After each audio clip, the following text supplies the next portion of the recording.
Okay, I think we finally got the stream up and running here. I don't really know. I think I need a intensive course in OBS training because I used to stream with no problem, but lately we've had different issues every time.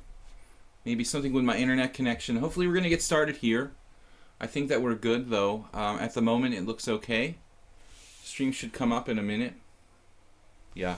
So we're going to start this simul in one moment. I'm International Master William Paschall, streaming on Twitch and lichess here. 40-40 simul for up to 25 players. And I think we finally got it started.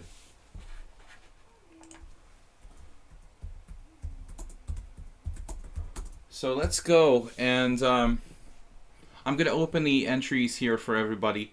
40 minutes with 40-second increment, extra host time 20 minutes, random. And again, I'm going to take up to 25 players. No more, no less. Let's get it started. For those of you who don't know me, my name is William Paschall. I reside in Budapest, Hungary. Streaming every week, 10 a.m. CEST, Monday to Friday, Blitz and Classical Chess, with commentary here on lichess. Jan Brown, Geese, Morphital, Fischer, Azim Lee Sutari, Hunt the King was waiting for an hour. I think we need to be careful about the time changes coming up and stuff like that. Jeroen, Andrea also, I think he was waiting. King Chaser, this is a new player. We've got 8 so far. My broadcasting software looks like it's holding up at the moment. But I did have a little trouble getting started, guys. So hopefully FIDE Master Strength has been on the Blitz Classical stream this week for the first time. Franco 2000. A lot of people don't know my simul, necessarily going on every week. So I think about half the players are regulars, and about half the players of the 25 I can play are, people who just hang out here on lichess and wait for simuls and stuff, and see it pop up there in the simul window. Oh, I'd like to thank Jeroen. Jeroen, good to see you. You were actually here first, but I didn't mention you. You were kind of quiet there, and I lost your message because I had to restart my Twitch stream so many times. Rechess, Alan, and George Faceras. Might have played George before. I don't think I've played the other two. Good evening, said FIDE Master Strength. Relative neighbor to me here in Eastern Europe, Central Europe, from Bosnia. Actually, far over like 90% of the players are from Europe, and we've got occasional USA players where it's very late. Better to be like the West Coast guys from Vancouver or West Coast USA. It's not too bad. It's about, I guess, 12 o'clock there. I'm surprised we don't have more Western players though. It's hard for my weekday stream, but not so much for the simul. Though there are other events usually going on now. I think there's a regular tournaments and stuff. Joe Day. Let me check here. We've got Bosnia, Czech Republic, Netherlands. Franco's not decided. Turkey, Netherlands wins. Italy, and Greece. We have played George before, I think. Arch Chess Master. We've got Yafusa. Did we lose him? No, Yafura.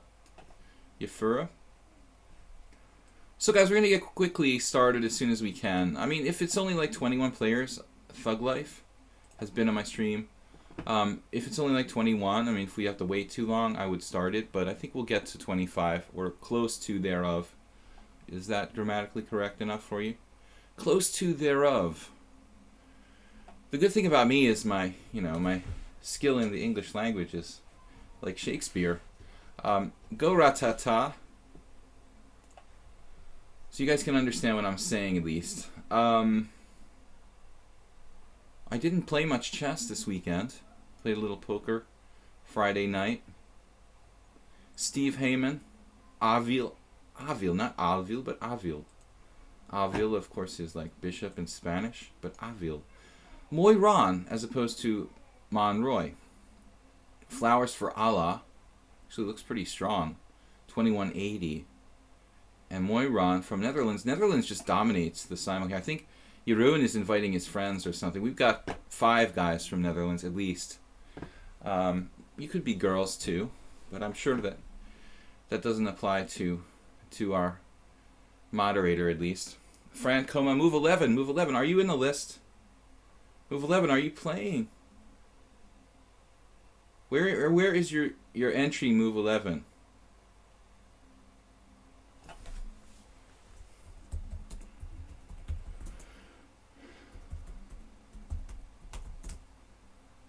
Maybe he can't play. Maybe he has something else. Alright guys, we're going to get started in a minute here. We've got 22 players. Oh, too many players. Oh, does anybody want to drop out? Because I can't play all these players. I'm going to have to like really like flip a coin to see, you know, who gets chosen here. I can only play 3 more players. Okay, Move 11 is not playing. I'm going to just take the first 3. Except for Solksy, he's 2446. What's that about? You're a little bit too strong, Solksy. I think that's a little too strong.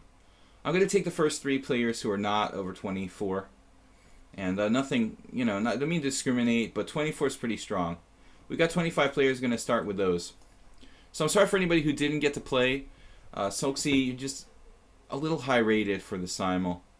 Maybe if it was like a 10 board Simul, I could try to play someone in my own rating level, but I don't think so. Not today. My apologies, though, for not accepting your challenge. Knight f3 against Geese. And those of you who didn't make the cut, I'm going to mix up the openings. I'm going to play quickly as opposed to the last months when I was really taking my time in the first few moments of the Simul. The first 10 minutes, 15 minutes of the Simul. Taking too much time was getting me in trouble. And I realized last week, after much deliberation, that this like leisurely pace of the first 10-15 minutes of my Simul was actually one of the biggest contributing factors to me getting into just kind of really brutal sort of time pressure. So, okay, Move 11. We've got a lot of games with white. Seems like more with white than with black so far. So I will commentate as much as I can during this event, but usually the first 15 minutes I have a bit more time to talk. Jeroen, c5 again. Flowers for Allah. This guy's pretty strong, 2180. I think I may have to set like a, you know, I never really did it before, but maybe set a rating limit of like, you know, just under 2400. Because beyond that, it's just a little bit too much. Lichess. George Viserys, I thought I recognized your name. We have played twice before. So I like to make the Simul actually Morphital Fisher, one of our regulars. I like to make the Simul both colors. You know, traditional chess Simuls are played with the master always getting white on all boards to kind of compensate for his the difficulty playing so many players at once. But I'm going with the fun of randomizing it. It really kind of gets a little boring to be the same color in every single game, honestly. Trying to mix up my openings also. Welcome everybody. You can check out my YouTube channel, Video Chess Training on YouTube. I'll upload this with my other streams as usual. We've got 25 opponents. We usually lose 1 or 2. And I appreciate you guys, you know, don't drop out and don't play if you don't have the time to play. Flowers for Allah. Yafura. Let's go with the King's Indian. Gannett. This is pretty strong player too, 2100 classical rating. Commentating is always nice to hear. Yeah, I mean, I try to commentate as long as I have time to do so. Corey 561. Very early bishop f4 there. Azim Lee Sutari playing e6 now against my knight f3. I don't really want a French. The strategic positions, the strategic close kind of positions are a little hard to play, honestly, with this time control. So I kind of try to avoid that from time to time. Steve Heyman I actually split with. I lost and won one game. Play something a little different against him. Joe Day. This is a new player. Provisional 1500. You guys can also send me a message if you're interested in lessons or you have any kind of questions. Send me chess related questions and I try to answer them at my chess email, which is videochesstrainer@gmail.com. Moiran, I'm going to play g3. The Chigorin, Thug Life's trying for Chigorin. And Geese now, 2100. I don't want too many King's Indian attacks because they get kind of boring. The positions get too similar. Sometimes I get confused and make a mistake that way. Shevardingan's late again. Shevardingan. Late again? Well, last time you weren't late. So, you're getting better. It's just like every other time. Good to see you. Knight f3 Sicilian. I usually play open Sicilian when I do play white in a Sicilian. We might have a Smith Mora. Andrea from Italy. Thank you guys for joining me here every week. And sometimes I might be able to do a review of some of the Simul games, although it's not guaranteed. Last week I was very busy. I didn't really have time to do it. But this week, hopefully, we'll be able to review some games in a YouTube video that I can upload to my channel. Jan Brown is up to 2200. Kind of not surprised to see that because he's played extremely well against me. Okay, c3, queen b6.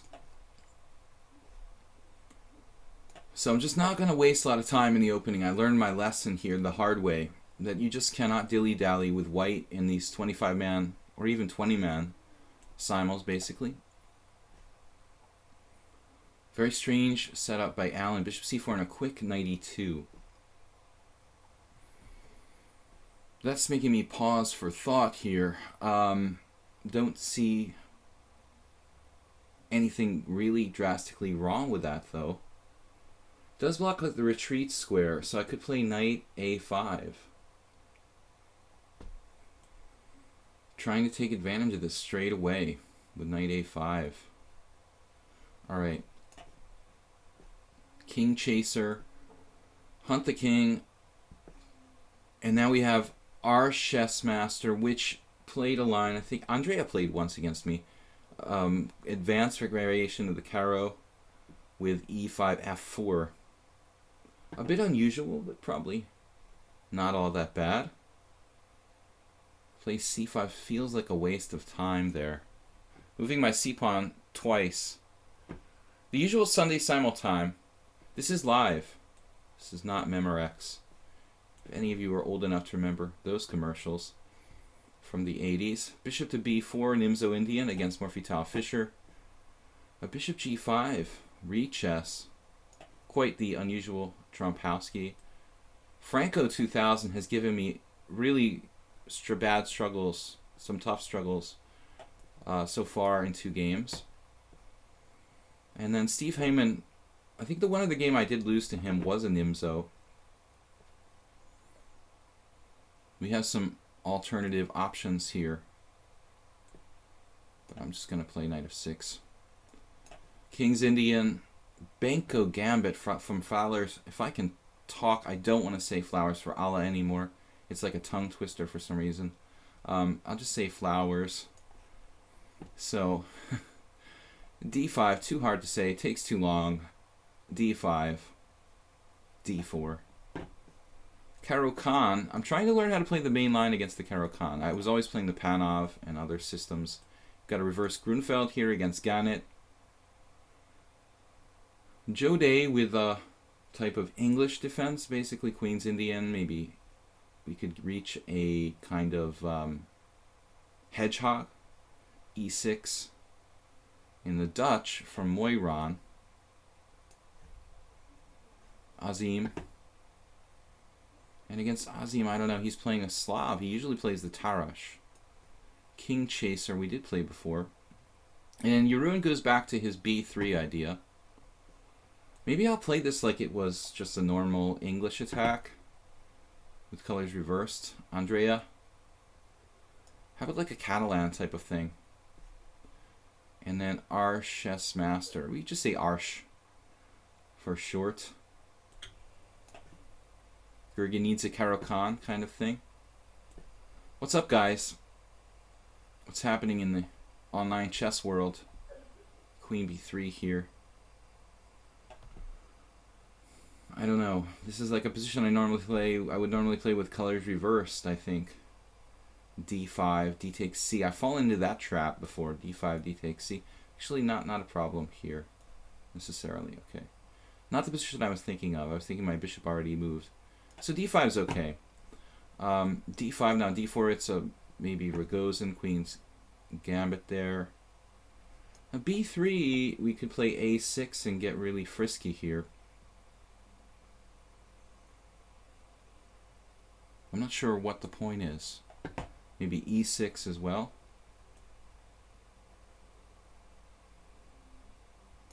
Knight f6 is interesting. How about just taking this? Let's keep it simple. I don't have that much time. Ornikar, hey. How are you doing, man? Too formal to call me Mr. Paschall. Too formal. You make me feel old. Knight f3. Please don't make me feel old. a6, b6. Okay, queen c2.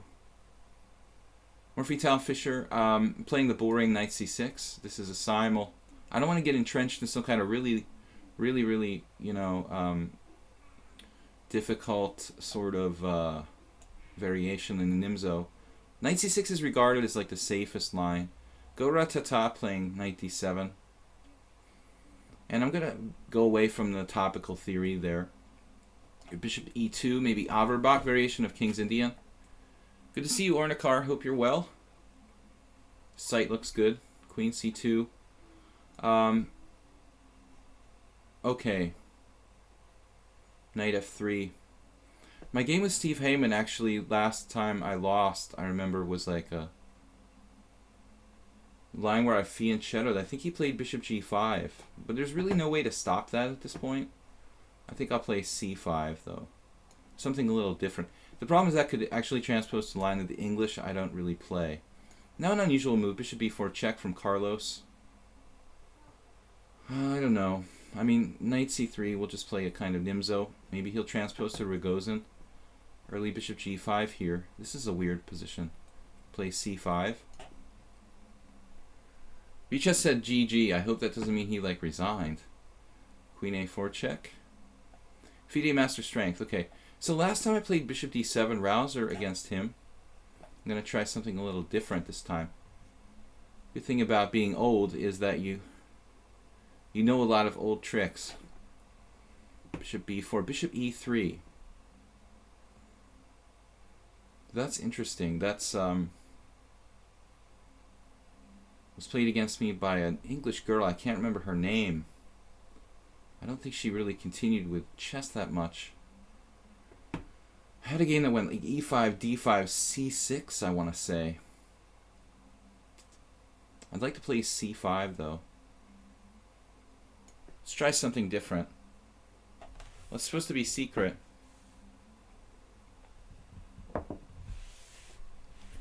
Sarawan chess. What is Sarawan chess? I don't even know what Sarawan chess is. Okay.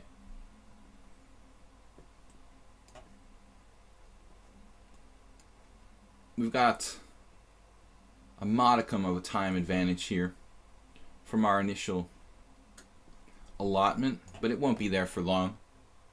John Capone, I'm sorry you didn't make it to play. Against Jan Brown, I probably have played this position before, I'm thinking. I've played the guy a number of games, so we are occasionally going to run into situations where we play the same player, the same exact variation again. Which is not really optimal, not really an optimal situation.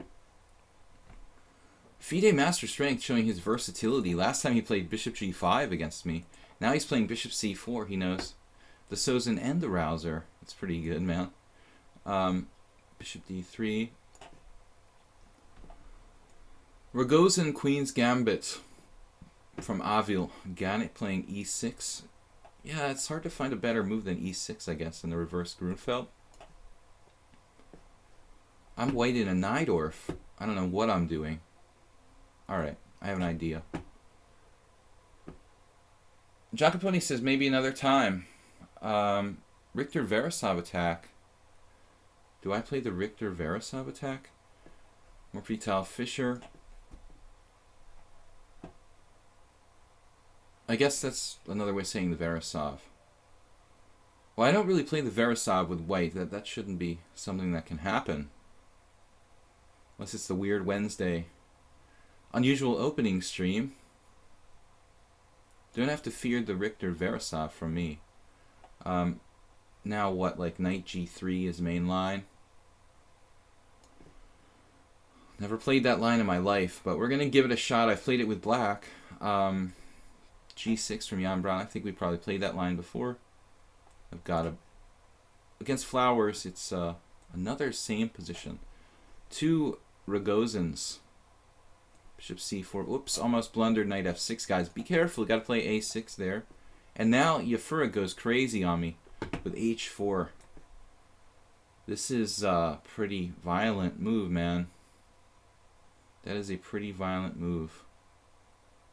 So, I was thinking maybe h5 here. I don't really want to see h4, h5. Alright. And this is a bizarre position, man.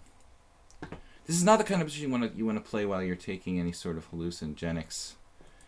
It looks really strange. c4, e4, knight g3. White's position has a strange shape, like a... I don't know, I don't want to sound too weird. Alright, knight g3, interesting. You could get really frisky there and play like h5, but I don't think I'm ready for that yet. What do I want to do here, seriously? Okay. Crusader of Hope. You didn't play it yet. It's just an option you'll have. How can I ever have the option to do that?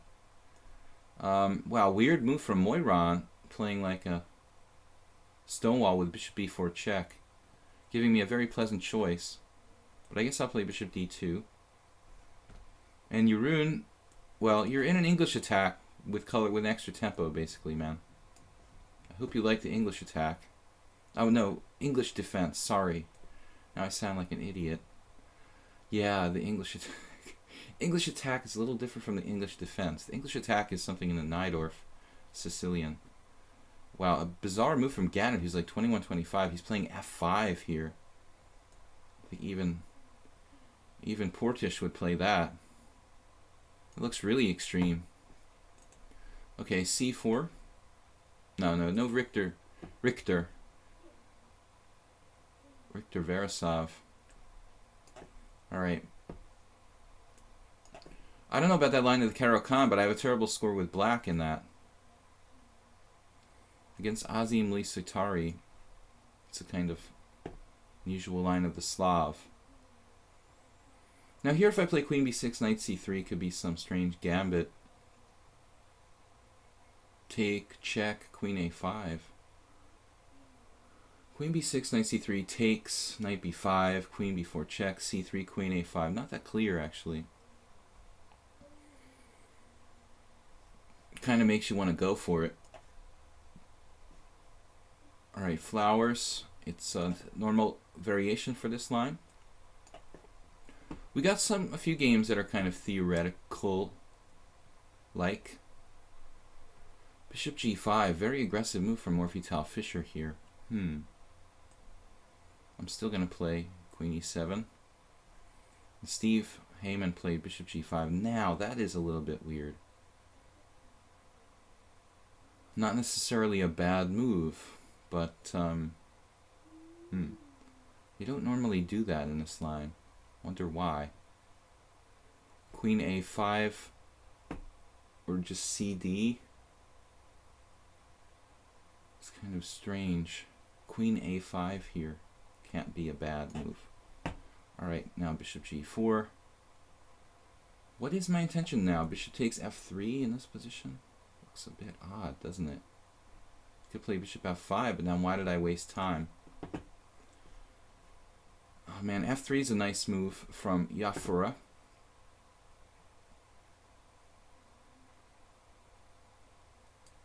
Makes sense under the circumstances. He's trying to play g4, so I can't really mess around in this position. Looks like I have no time to mess around. I want to play like a6, b5, but it looks kind of slow now. a6, g4, b5, g5, b4. It's not going to work. Strange. All right, let's try to get some central something going on there. Knight c3 here. Strange position with Gannett. f5. Unbelievable move. You're a tempo down in the Grunfeld. You're playing f5. How can you do that? All right. Jan Brown, super solid. Now h5 is a really interesting move here. Maybe a little too aggressive, but why not? Jeroen, so we're playing d4 now. We're tempo down though. How aggressive can I afford to be here? A tempo down. But still, I think it's kind of necessary to play d4 against Carlos. Transposing to a Rogozin. Alright guys, I don't want to play too slow, so we are kind of getting a little thoughtful. I'm getting a little bit thoughtful at some points here.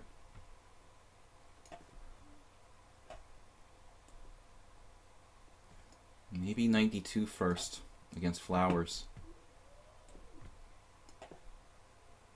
Bishop takes check.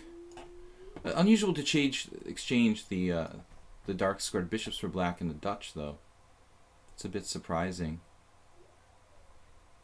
I don't know if I'm supposed to play h6. I was just looking at a book on this line the other day, and now it's happening to me. That's funny. What about like bishop takes c3, queen takes c3, knight e4, bishop takes e7, knight takes c3? What's going on with that position? Bishop takes e7, knight takes e3, bishop takes d6, right? Oh, that's unfortunate. Knight takes bishop takes d6. You just like win a pawn there. Can't do it. Odd. What am I supposed to do? Seriously here. e5? I guess. I had a similar game once with Grandmaster. What's his face? You guys know the one. Konstantin Chernyshov. In that Nimzo I have with Morphy Fischer. An interesting and very scary draw against Chernyshov once. Castles, knight c3. a6, one of many moves Avil can play there. So guys, I'm going to try to commentate as much as I can, but have a limited amount of time at our disposal here. Now knight e4. That looks kind of strong. It's hard for me to turn that down. I mean, that's probably book. But I mean, is there some kind of trap or something? I don't really think so. I have a better move, like CD. Not clear. If CD, bishop takes f6, g takes f6, knight takes. I mean, that's also good for me. I don't know which one is better. Maybe knight e4. Queen takes e4, bishop takes check. Totally bizarro position.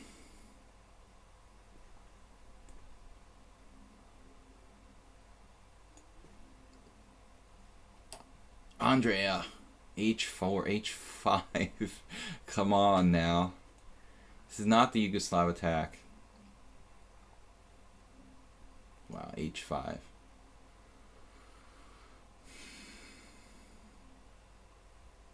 Alright, man. I'll just play h3 and kind of compromise with you.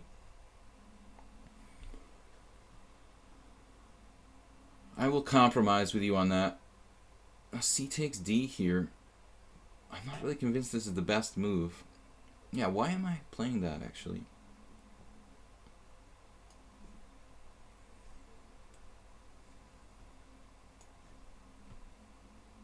Caro-Kann, classic position. I have played this with black many years ago. And one game that wasn't that long ago. 15? 12 years ago? 15? 99 was probably the last game I played with black. There may have been a game with another guy. C4? Not really sure. Trading queens. Well, I'm actually relieved in that King's Indian that white decided to trade queens. Not what I was worried about. Very aggressive move here, knight f5, but he's dropping his central pawn, so I'm going to call the question. Knight takes e4. I think Alan blundered. And now a3 from Hunt the King. This is position he spent a lot of time on this, so now a3 looks like fairly wasteful move. I mean, that tempo on a3, don't really like it. FIDE Master Strength Castling King side, old school, Bobby Fischer style. So's an attack. Flowers for Allah.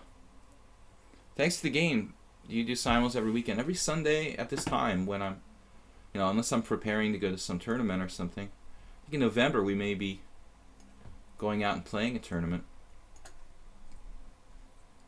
Now knight to h3. Black should seriously consider giving this guy up. Alright, I'm going to take that guy on h3 in the last game because the rook is misplaced. His rook is misplaced. And now this is not that simple. I could think about taking with the e-pawn. Really weakens my center though. So I have to check that guy's rating. He was pretty high. Now, a6 from Jan Brown. I think we had this once before. This a6 is not so common. Not such a common setup here. Not really sure what I'm supposed to do. Some kind of boring Queen's Gambit accepted. I mean, Queen's Gambit accepted. It's a Slav exchange variation after c takes d. So I don't know. Yeah, I don't really know. I think he played this against me once before. And I'm never real comfortable with this. c5. Don't know what I'm supposed to do in this position. I think I played something passive last time. You can play h3. Looks like a waste of time. c5, something principled. Or just something simple, maybe. I'll play this lame exchange variation. I don't know what to do. Otherwise, I get a complicated position. Espresso Forever, what's up, man? Good to see you. Winning a pawn against Gannett. Actually, I wasn't sure it was all that bad, this idea he had to play. Now in this position, I mean, bishop takes f5, take. Is it worth it to take the knight on f5? Or is it better to retreat, keep a defender, and play something else? Wow. Jode. Jode is now knight e4. That's an awkward move order I played. This is more of a Bogo, I think, than it is Rogozin now. Knight to d5, threatening knight b4 in some lines. Knight f4. I can play knight e4, which should complicate matters a bit. Bringing my knight back in the game.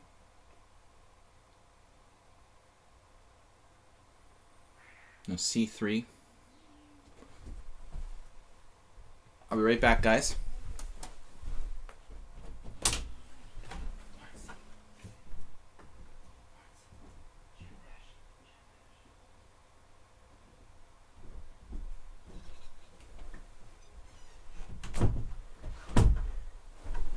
I never get up from the board at the stream usually. Thought I heard something outside. So c3. All right.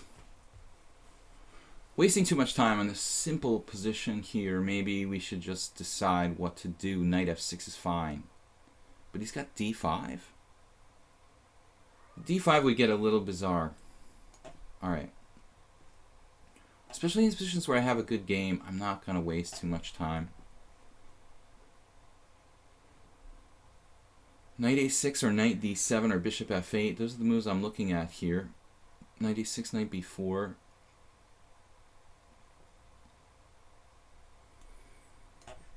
Knight d7 looks a bit more fundamental now. Feeder Master Strength played a strange move. Knight takes c6. I've never seen that in this exact position. Here I don't want to drop a piece, so I have to play bishop takes c3 check.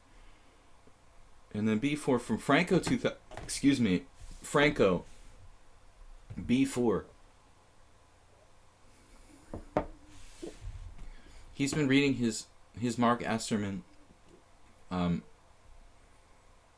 Mora Gambit book or something. So b4. Wow, that looks pretty extreme. Knight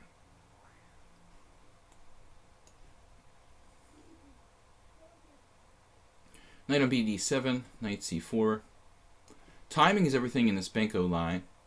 And now Avil retreated with bishop b7. Looks pretty passive.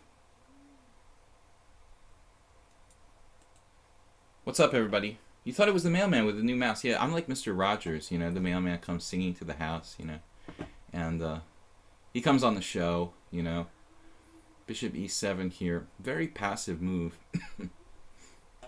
I think after that I'm like half tempted to take on d5. Play it like a exchange variation.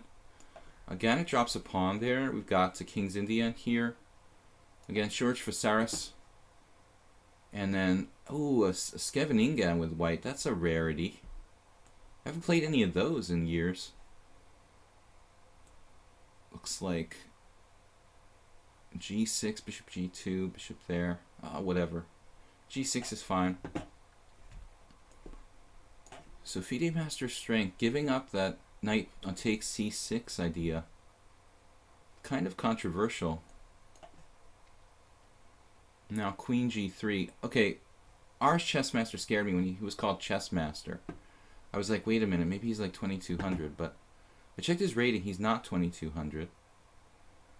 But so far he's trying to hurt me with like this grabbing my rook and stuff. So classic maneuver in the, what is it called again? Wow, bishop d3. You're ruined playing like Emmanuel. Emmanuel with bishop d3. Nice move, sir. Now what? Knight f6. I'm afraid I don't have time for like knight h6 and such. Maybe I need to stop bishop e4. Sadly, play this rather routine move. Knight h6, bishop e4 looks kind of annoying. He's threatening bishop takes c6, like picking off my pawn. I am playing a tempo down here, so this is kind of a dangerous game. Knight d3, whoa. Another situation where I have to like take, Ivanchuk would probably play like b3 now. Maybe not bad. b3, just cold-blooded. Should we try to be like Chucky? Play b3. Alright. Now, the moment of truth. Bishop f8. This could get awkward. Yafura is unrated. No, provisional 2200. It's got the weird system going on here. Exchanging. Where are you from? You can get an insight into his style from it. No. Okay, he's got 2,200 in blitz. That's pretty strong. I'm a little concerned about this position now. Kind of technical and boring, and I don't know like how I'm going to equalize here.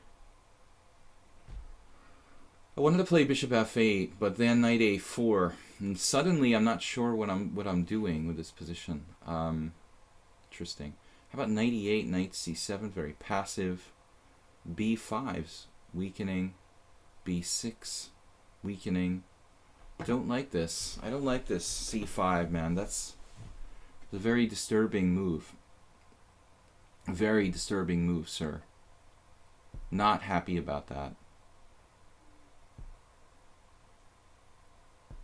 Man, I have to play this. This is ugly. And now, yeah, Steve Hyman finds this idea.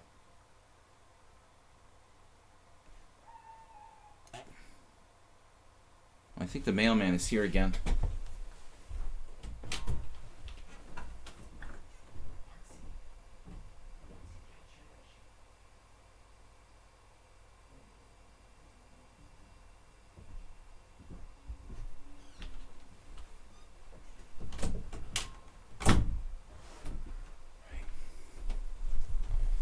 Alright, here we go. We are time pressure against Joe Day already. 37 to 36. I want to play d4. Might involve sacrificing a pawn. Interesting concept. It's better to just play b3, I guess. Alright, Geese. Semi-Tarash. Not in love with the semi-Tarash for white. George Fasaras. Some good games, perhaps. Bishop e7 now. Slightly passive move, but necessary, I guess. It's knight f4, knight b3. Alright, I don't want to see knight b4 really disturbing my coordination there.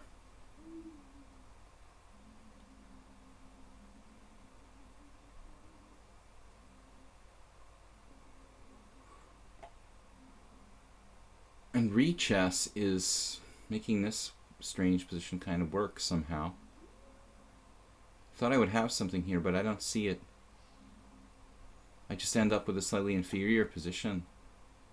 That is pretty bizarre. CD. I feel like I'm worse in this position. That's crazy. Sissy's like not here. Player has left the game. Hopefully he has, because I'm like not that confident about this. Maybe we need to really get aggressive. Alright.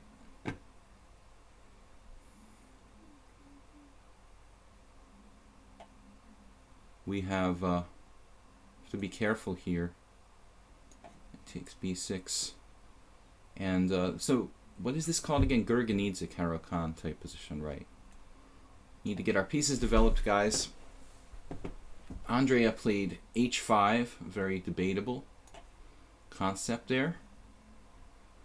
And Yafura is disturbing. This position is a little disturbing.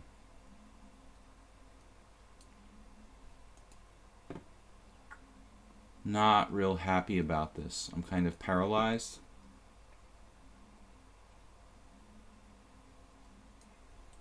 I have to try to play solid moves here. Maybe rook d7. Alright, this I like. And then queen takes d2. This may still be some kind of bizarre theory from Steve. It should be a little better there. Okay, good position here. We're spending a bit too much time. We spent a bit too much time, that's what I should say. Knight e4, not time for that here. Trading, bishop for knight, always a debatable thing, isn't it?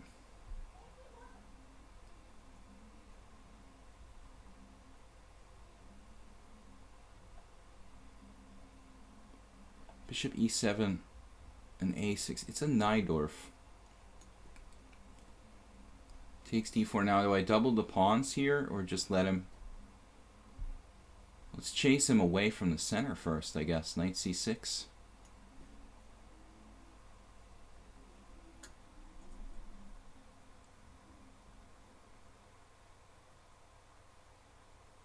Let me see something. I have a message on my phone. What is it?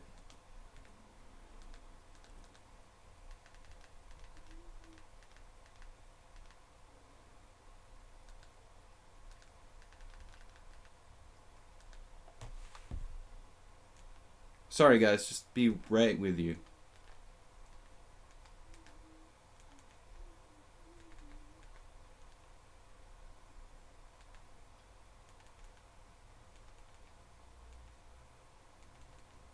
You guys are gaining an extra 30 seconds on the clock here. Alright, that's good. Alright, we are back, and what is going on? This one, I don't know what to do here. h5, h4. I vote for that. Kicking his queen off the g file. Bishop f4.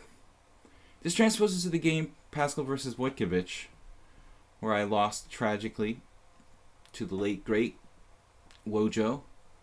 Now queen f3 from FIDE Master Strength. Well, This is a typical looking position, isn't it? Wow, that's supposed to be a mistake, geese. You're supposed to take with the knight there. But I'm not sure if theory is really right or not in the long run.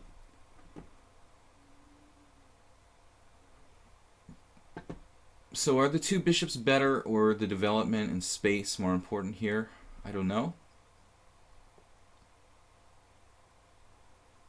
We can grab some space like a4 maybe. Go ratata. Jode is playing just like somebody else we know, like two other people we know actually. h5. Man, that is really over the top here. I'm gonna call your bluff, man. Now rook g6, g3 from Yafur. That is a totally bizarre move. That is a totally bizarre move. Rook g3. Wow. What is the idea there? Rook g3. Totally strange. Whew, man, that is bizarro.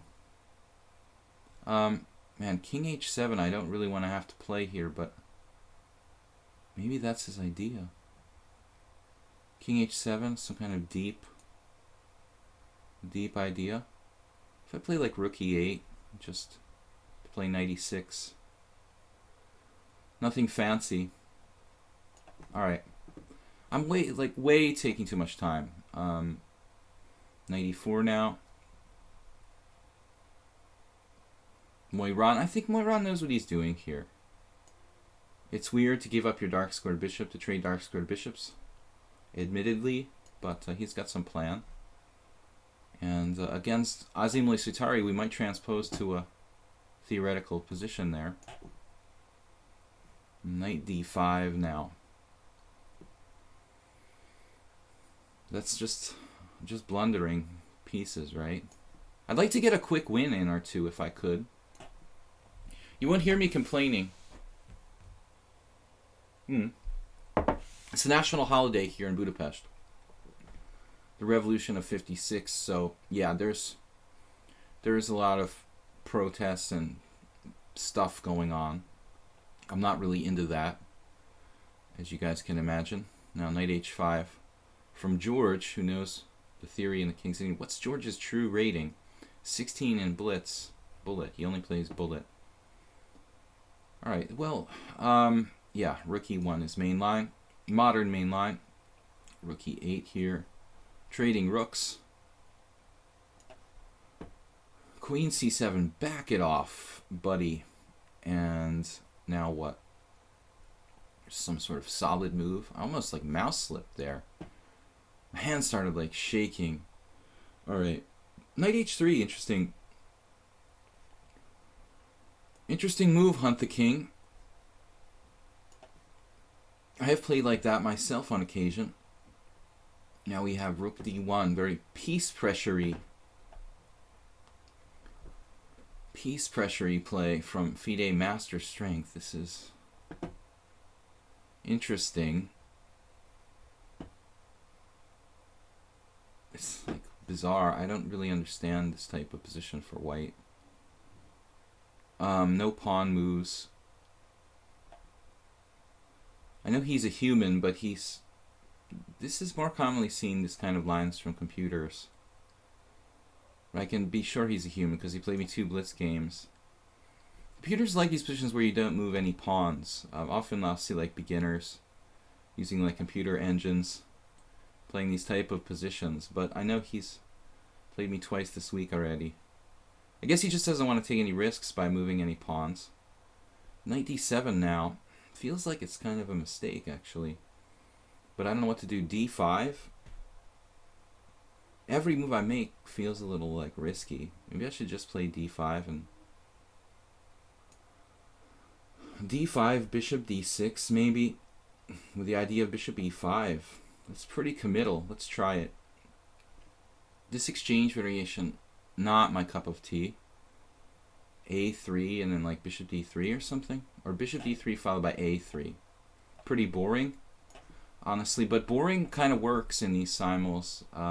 Now bishop g4 against Franco allows this nasty queen b3 idea, so I have to play more routinely with e6 here. And then h4 against our chess master, fixing the situation, getting his queen off the file. Here we look a little bit better, but Avila's 2600. Oh my god. Are you guys kidding me? When I signed this guy up, he's 2600. Are you joking? Why would you want to play in a simul if you were 2600, dude? I didn't realize he was 2600. Wow. Okay, good to know. I don't normally allow 2600s in the simul, and I'm not really sure why you'd want to play in a simul if you're 2600. So that's very interesting. I thought you were like 2000. I was looking at the number differently. I didn't assume anybody was 2600. Okay. He also played the opening strangely for a 2600. Very passively. But now his position's probably pretty good. Interesting, to say the least. Now I have to spend a lot of extra time because the guy's 2600. I was going to just like move quickly, but... Alright, maybe we change the theme here. He's threatening bishop h4 now. Bishop g4, excuse me. Bishop g4 type of threats.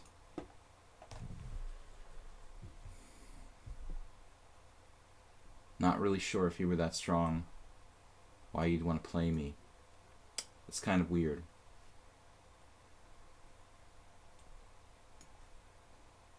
All right. We'll write it off to we don't really know. Bishop e3. But it's kind of, you know, not really very alert of me to not notice 2600 but not let the 2400 play. That's really fair, you know. Oh, I'll let the 2600 play, but not the guy who's 2400. Logical. Very logical. e5. This is not a good move. We've got knight f5 or knight b3. Limited amount of time. So the 2600s, you know, 25 player simul, that's really cool. Besides just being bizarre. Okay, dude. Wonder if you're really 2600. Pull my knight away from the center here. Does that make sense? Now a4, I guess. Or we can go queen e1. I don't know, I like a4 restricting the queen side. Yeah, sorry for the misunderstanding. What's that? A lot of people are thinking on their moves. Their time goes down simultaneously as well, of course. Alright, I'm a little bit freaked out by the 2600 rating guy. So I'm going to just try to get my focus back here. Yeah, well, whatever. Got to develop. Alright. Now, Steve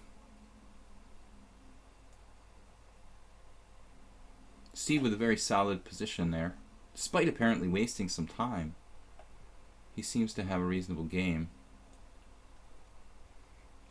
Pay attention to tactics. Bishop d6. Azimli Sutari. Old school. Usually they go g6 nowadays. Your version is like an older, excuse me, an older type of setup.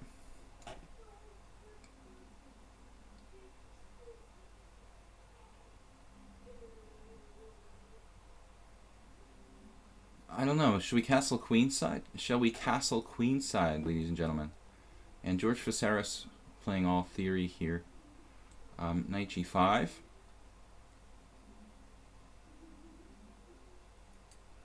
What is my idea now in this position? Check him out with knight h3. This is a strange position now. Bishop f8. Hitting the pawn again. He's like attacking me on the king side here in an exchange variation with a rook on g3. How bizarre is that? Pretty bizarre. Maybe a5, knight d3. He's going to play knight d3 also. Knight f4 is interesting. This is just a strange position.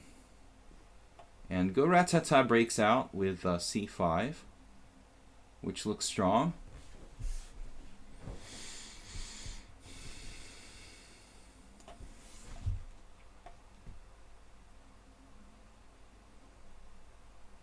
I was thinking maybe queen takes d4 here.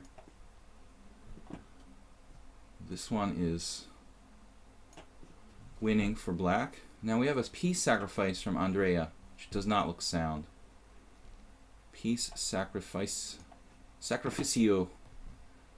And then g3, a very strange move. And here I just play h6. Morphy Tufisher makes a strange move there.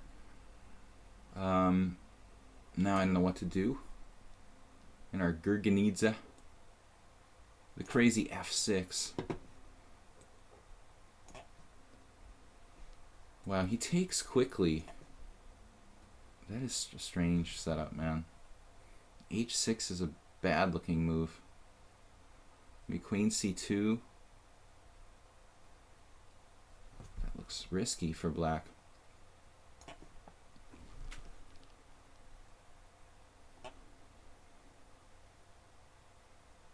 Castle. And now h6 from Avil. e4, pawn takes e4, knight takes e4, knight takes e4, bishop takes e4. Putting up his queen for him.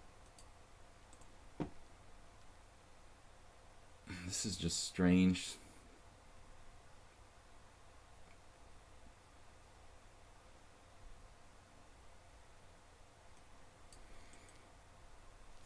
Lost my mouse. Yeah, I don't think Andrea's sacrifice is exciting as it is bad.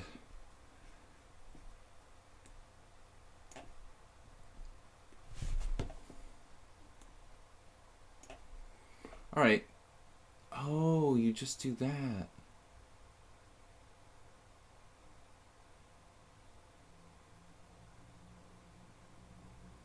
Really? Yafura. Well, this is definitely one of the strangest games I ever played on here. I've never seen anyone do moves like rook h3, rook g3 before. Then I hang the g6 pawn. Okay, that is pretty bizarre. I just gave him my g6 pawn for no apparent reason. The only threat like he has on the board there. That's good. That is really bizarro. Yafura is 2200 in blitz. Playing some pretty bizarre moves. Maybe rook e5 here. Losing immediately to the convenient knight d3. Right? Every piece is like perfectly placed for him. It's really a little bit bizarre. Okay, knight here. Take on e5. Bishop e7. So tragic blunder against Yafura there. Oh, that's the way it goes. That position was a little too weird, to be perfectly honest. h4, knight b3. I don't think rook c8 from King Chaser is that usual, in fact. And we're in our book position against Flowers. He's been working with Wojtkiewicz from the grave. Knight e7 here.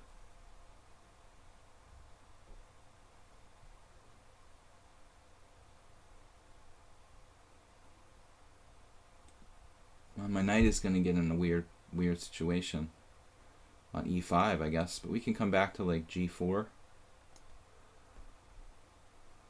I'm not really sure that's a good idea. Maybe bishop b4. Down to 23 minutes. There's no way I'm gonna lose this against Andrea. Is there? He's gonna sacrifice another piece. And then e5. Azim Lisitari sacrificing a pawn there.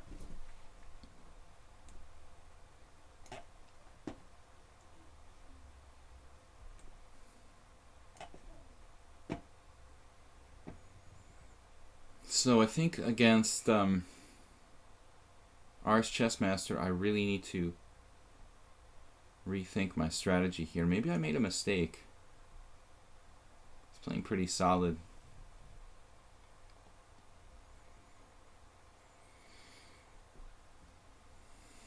It was interesting. A5 is kind of risky too. Bishop e6 after much thought from Geese.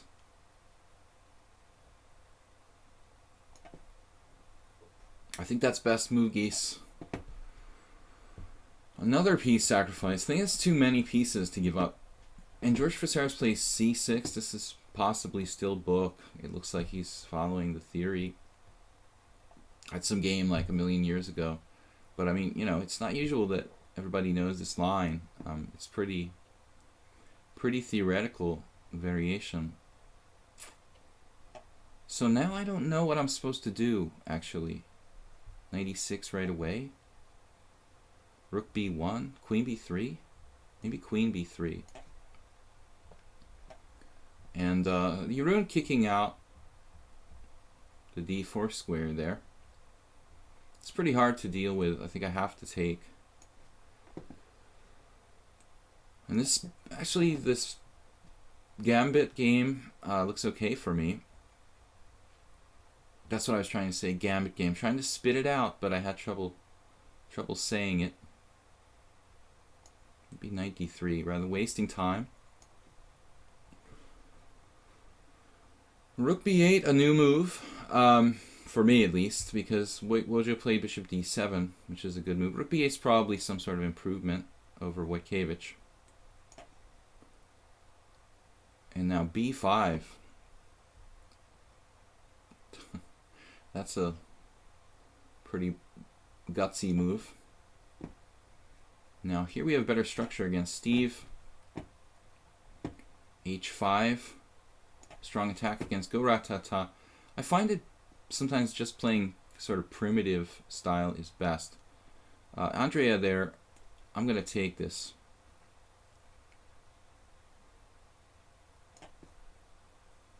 And Rook g5 from Yafura.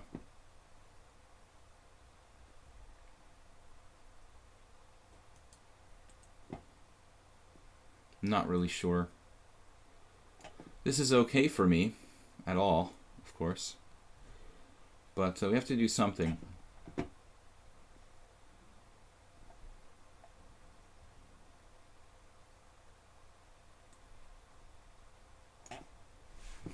Everybody's basically playing blitz against me, it seems here.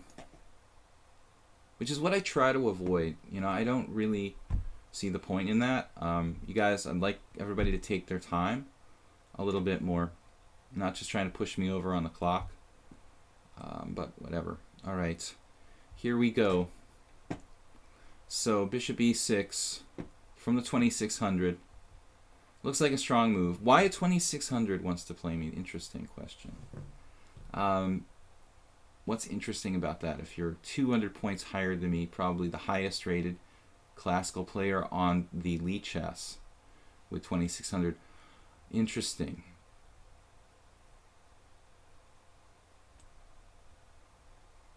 What am I going to do here?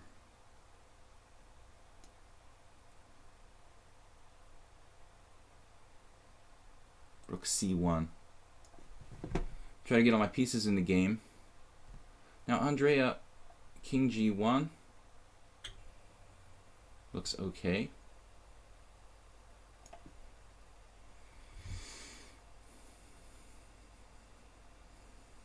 a5. Let's just castle.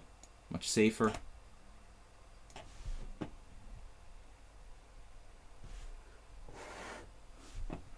Bishop e3. Yeah, I can't move my pieces. Right, I can't move any of my pieces here.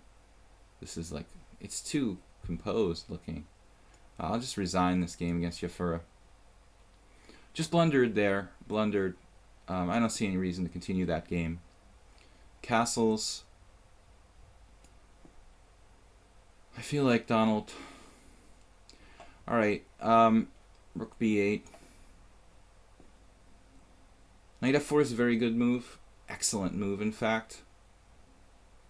In fact, I better be careful here after knight f4. Better be very careful. And FIDE Master Strength. Surprising me here. You have some sort of tactic. Why would you take on d5 there? This is all theory against George Fasaras.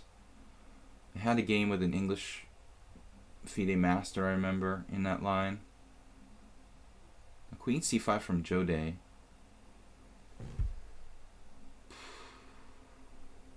This is really bizarre. Looks like black has an almost reasonable position here. With h5. Moiran blundering the c-pawn.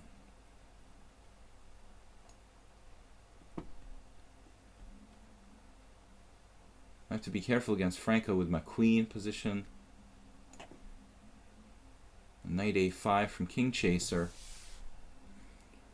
He's trying to sacrifice an exchange on c3, I guess.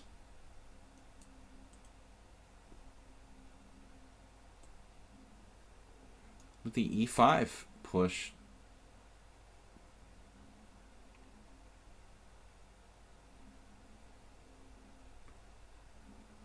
I have knight takes in e5. No, I don't have knight takes in e5, e5 right away. e5 right away, maybe that's critical here. Go ratata, we've got a very strong looking attack there. Knight takes f7, I'm working on my tactics. Takes, rook takes check, king somewhere, and then knight e4. Not really good enough for me. So go ratata isn't getting mated. Nothing clear really. Rook h4. And Andre, we have g5 now. That's a really unpleasant move from black.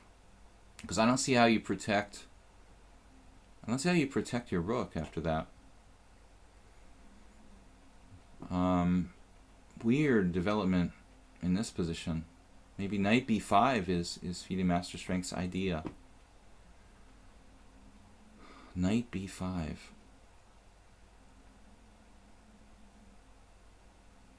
I think I should just make a simple move like bishop d7.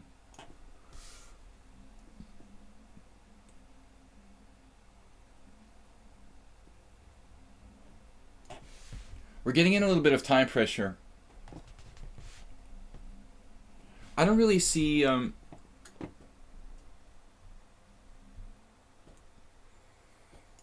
Alan here is just a clear piece down. The 2600 played knight e7, which is a classic maneuver. So it's looking pretty standard. I could play knight e5 maybe. Try to get active there.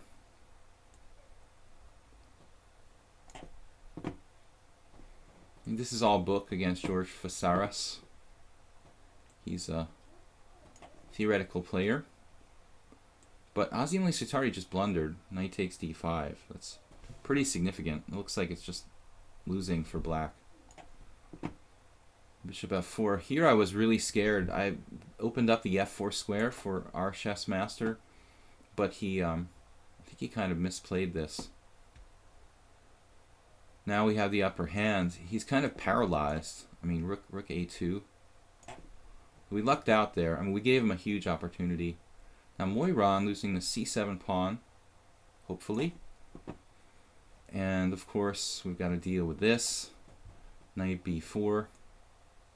If I play a3, I'll weaken my position too. Not sure I'm in love with that. You know, knight e5 is kind of interesting. Knight e5, nah. I can't let him play knight b4. Pawn takes e6. Bishop takes e6. Just up a piece against Alan. And now knight c7 check. Bishop takes c7. Queen takes c7. Then he has e4, winning a piece. So I can't just play anything here. I think it's best to just go back. Maybe I have something better. Bishop c4. Bishop c4 I'm not sure about, but it looks pretty dangerous. He's got e4, knight c7 check, castles, knight c7, bishop b4 check. I should be winning material there. Maybe he has some tricks. He probably does. Alright, bishop b3 from Franco, who's down a pawn, but with the usual scary sort of position. Now we have like knight takes a5, and then takes here on maybe e5 right away also. This is probably more accurate. Yep. Alright, so this move, rook b8, a5. Not sure which is better. But it looks like FIDE Master Strength misplayed this a bit. We have tactics against Go Ratata, which should really be a forced mate after knight h5. But I don't see the forced mate per se. Knight takes g5. There's a queen, yeah, king coming out there too. Yes, knight takes g5 looks pretty strong. Bishop takes. Bishop takes is not mate. It's not a mate if I play that. There are other mates though. There are other ideas. Knight g3, kind of interesting. Knight g3 is kind of a cute move. Threatening knight takes h5. That's a very cute move.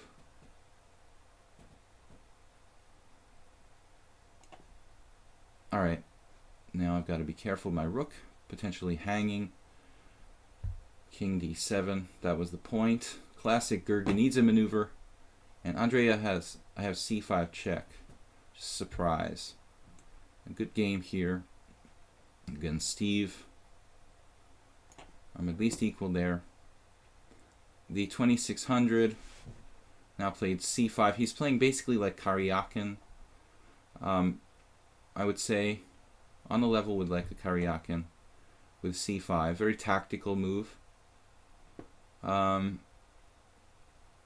think I have to play queen d1 now. And c5 definitely wasn't seen by me. We overlooked that. And now knight d5 against Jeroen. Some tactics, but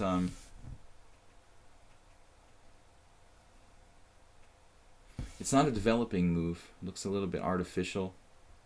I think I should just make a solid move. We're down to like 18 minutes in some of these games, so I want to be careful. Now what, knight d7 here. We're a little slow. I thought we were better there. This is the move I missed against Azim Lisfitari. Queen g4.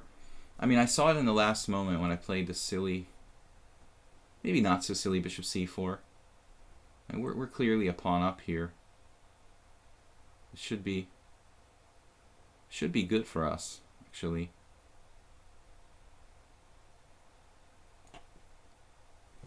But we are getting into minor time pressure. Now, Flowers actually, I've never seen anyone do this. I mean, it looks very slow, what he did, you know.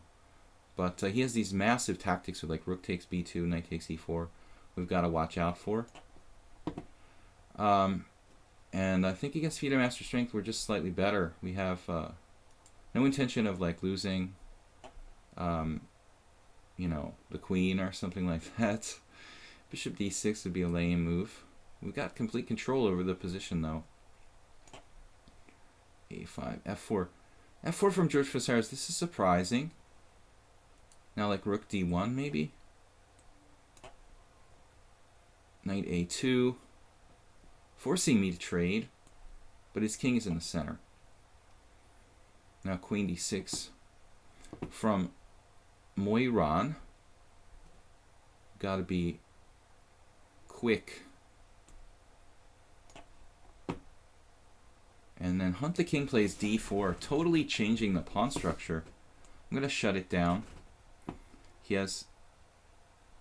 Oh, I didn't see this move. Nasty. I did see rook g4. That is a very unpleasant surprise from Mr. Andrea. Overlooked completely by me. Shouldn't be enough to save him, but Nevertheless, a nasty surprise. So here, I don't know, against King Chaser, things get interesting. We're down to like 16 minutes. We lost one game already on in a really bizarre game where I just blundered a pawn. So a pretty obvious tactic. It was a strange position, let's just say that. E4, good move now from Azim Lisutari, but we have some tricks, I think. H3, followed by knight H4. It's going to lead to a really, really bizarre situation there. And he escapes FIDE Master Strength with knight D1. Black's better here, but it's like nothing earth-shaking. Don't have too much time to think. I'd like to have a lot more. Knight E5, perhaps? H3. Knight E5, H3, I don't know. Take your pick. And then this move now. Should we keep our bishop at this point? I don't know. Bishop E7, I guess. But then he's got like B4. Probably not sound. Goodness. Alright. Rook on FD1.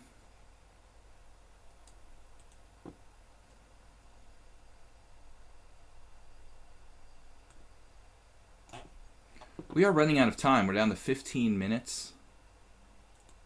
And not real happy about it.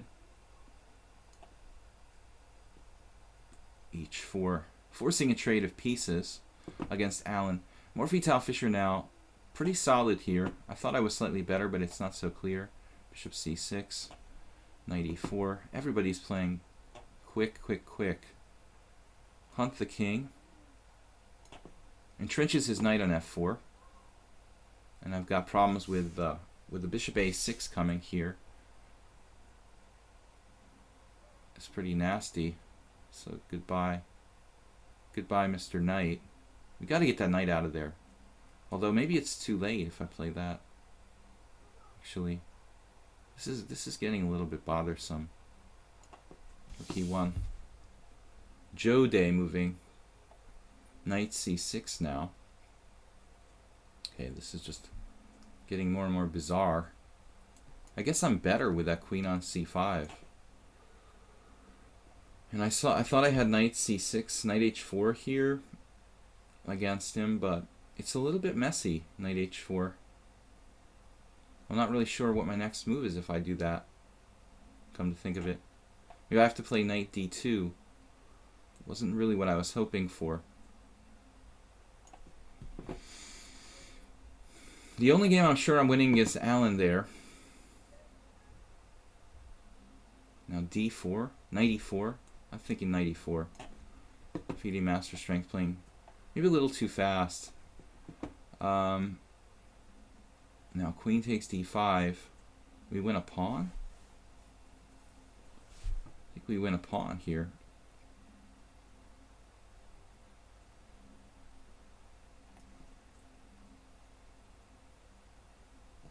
Flowers for Allah.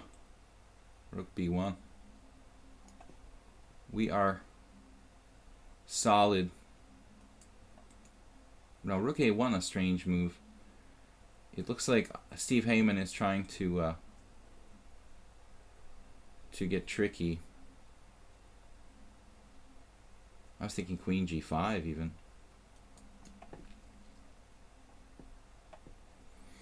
He had knight D5 last move, but it just leaves him a bad ending. There's also B4.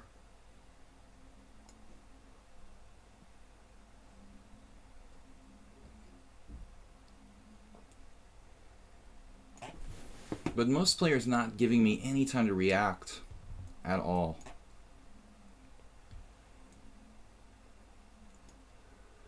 Guy's playing C4. Wow. Speaking of not time to react, what am I going to do there? C5 here. Hopefully we're fast enough against George that we're better. Yeroon trying to trade pieces. I don't really have a choice. Nice game, man.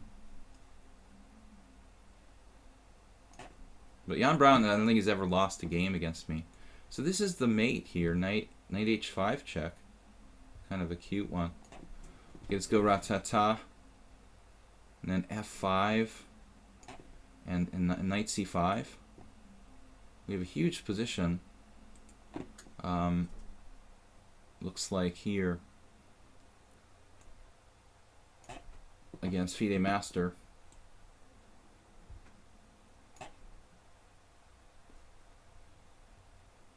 Against George, I think we have a huge position, but I'm not getting that development I needed. Bishop a3. What about bishop a3 here for white? Maybe I just need to take and play bishop a3 next. Not sure what's going on here. Oh, this is pretty complicated. Queen takes. Queen f4. Queen c2. That's winning. That's our chess master. I think it's winning. I hope. Pray. But Jeroen is hanging on as usual. He always makes it difficult for me. That's why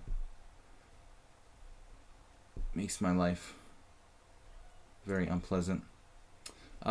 Just kidding. What am I gonna do? B6 even seems like a stupid move. B5. Oh, what am I thinking here? Alright, no time to think, you guys. Maybe 95. Just no time to think. Geese ended up with a totally okay position after all that. Seems strange. Moiran, we're still up a pawn. Now here, I want to get bishop a3 in, but there's really no time. He's going to double rooks. Looks like we have a good game though. Question is, what's the next move here? Take bishop a3. Looks pretty strong. Now rook c8 from Karyakin, and I thought, you know, objectively, that Sergei's playing pretty well here. I mean, I feel like I've been outplayed positionally as well as tactically by Sergei. And if I play f4, maybe I just make my situation worse. So in the end, you know, this is what I needed, like a 2600, a supposed like 2600 player to make my simul harder, really. Man, I just no clue that like somebody that high rated would even enter the event, you know. I wouldn't accept it, of course. I kicked out a guy who was 2400. Anyway, that's what I get for. That's what I get. Queen f3 here. Pretty tough call. And we've got a nice position here against Carlos. Two bishops, small positional advantage. King Chaser ended up losing a pawn, but he has some compensation, I guess, in terms of structure. Now my e5 pawn's hanging too. Wow, that's nice. Didn't see that. That's pretty combative. Bishop d3. I got to protect my structure. And now we go into positional mode against Hunt the King with a good game. I mean, rook e1, he doesn't really know where he's at there. He's going to have a hard time improving his position. And another 2600 here. No, I'm just kidding. This guy's only 2180. Queen b4, though, I'm not sure where he can go after like a3. Queen takes e6. Bishop a3? Or bishop b2, maybe simpler. Also good. But bishop a3 is pretty strong, I would think. And then we got to try to break up the pawn chain here, I wanted to say. Maybe b3. I'm not sure though. b3, bishop b4. The usual kind of recipe. Maybe we 95. Does that help my cause at all? Against Geese, I don't know. This ending, we're up a piece. We should win. Finally, I can play like 95 against Jan Brown. And we're slightly better against Morphy-Tal Fischer. Not much, though. And Andrea down a piece. He's down a piece or 2 pieces? 2 pieces to the wind. We have a check. And force a trade of queens. That looks like a pretty good solution. At least force a trade of queens. Moiran with knight g5 now, looking for... He's looking for some complications, maybe. And I gotta be careful here. King e8, only move. We're a bit paralyzed. Now in this this position is pretty unpleasant for hunt the king. Got the bind on the white squares.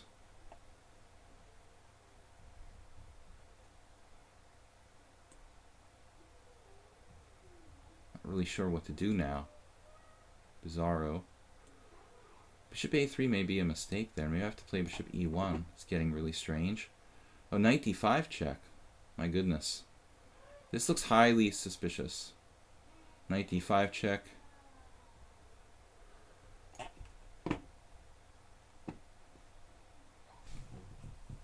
They are not giving up.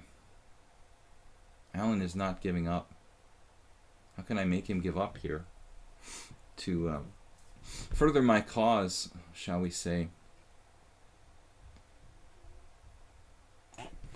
We're down to like 11 minutes. Not quite enough.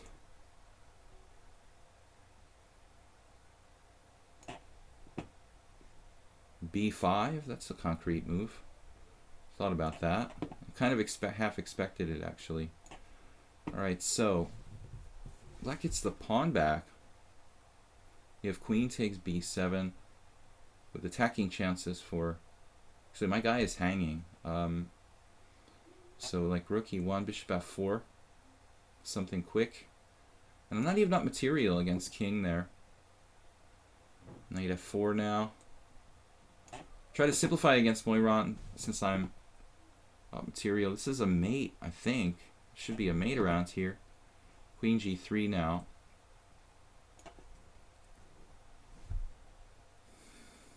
Jan Brown, one of the most solid players I've ever seen.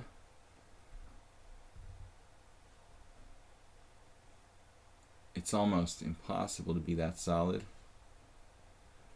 I feel like I'm worse and I should be better. Alright,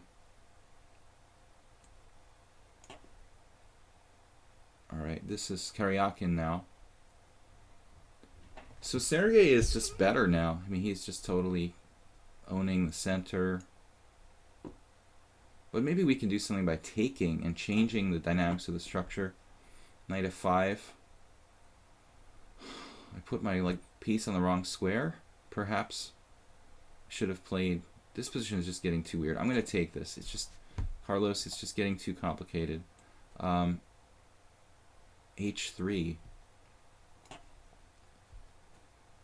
And Jeroen, taking the open file is no joke, man. d4. Interesting.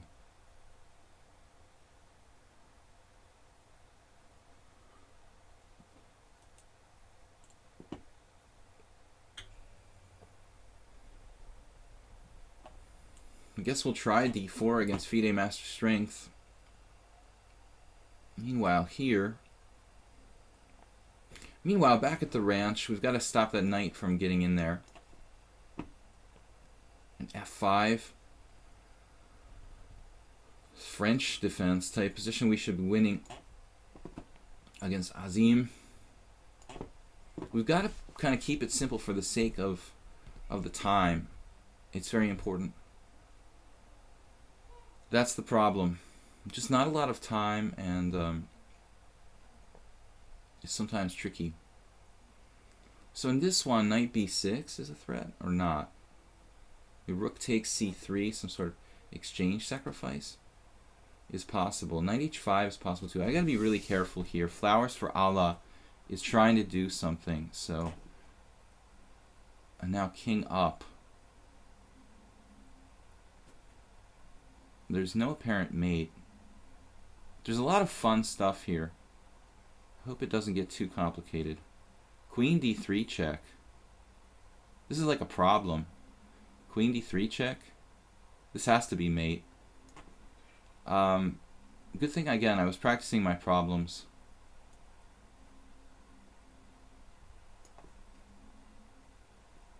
Like, okay, more Fetal Fisher. Got a bind. Speaking of binds,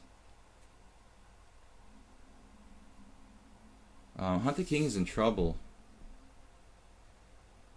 Kind of fixed structure. Serious issues. Bishop b3. And then this, oh, this is ridiculous. He will not give up. Alright, Alan. King d7 now. Still not good. Well, I mean, it's good enough, right? King d7.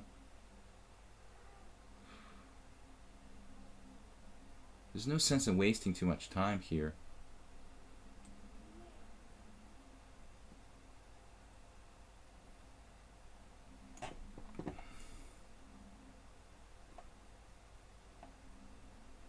Maybe knight a2, trading pieces against Jan Brown. And I had some tactic against FIDE Master Strength. I thought I had trapping his queen or something, but it's not. It's not there. Well, I have knight f6. Trapping his queen, but then he has d5, saving it. It's costing me too much time. I was thinking knight c3. Guess we'll go with that.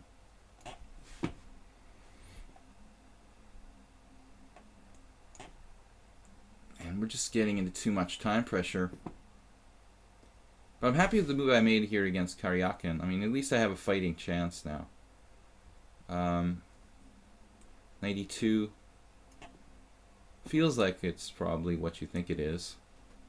That's what it looks like to me.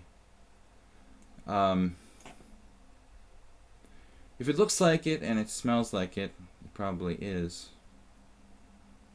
Made in one. Thank you for the game, sir. Knight c5 check, not the best move from our chess master. He could have kept some pressure on me there. So I felt he let me a little bit off the hook there with that move. Nice exchange sacrifice. Of course, we predicted it because we are a genius. Rook D. Rook D to the file. Very fundamental, Mr. Yeroon. Very fundamental. But I could play f5. Kind of risky, though. I don't like it. He's on my file. Damn. Yeah, this looks like it's a shutdown, win the rook situation. Did I miss that? No, I wasn't check last move. So, our chess master, GG.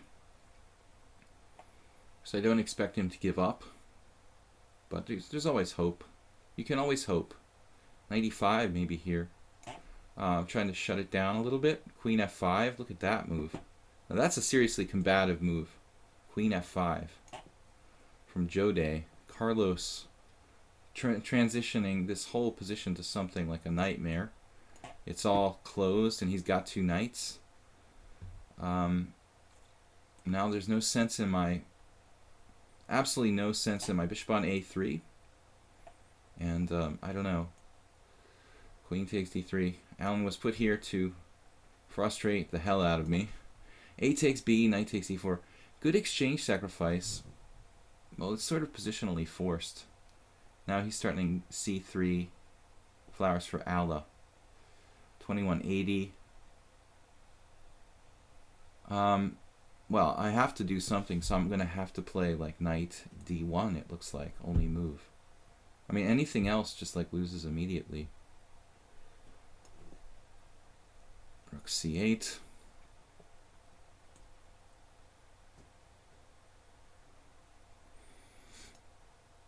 What do I do now? Takes queen d1. Jan Brown's just slightly better there. No surprise about that. Knight takes f3. Here we win a rook. Sorry guys, I just don't have any time to like commentate now at this point. We have a choice, but yeah, we can't win the pawn right away. We'll lose our b6, so keep the bind on. Play queen a4. Knight e6 doesn't really matter. doesn't really matter that much. Yes.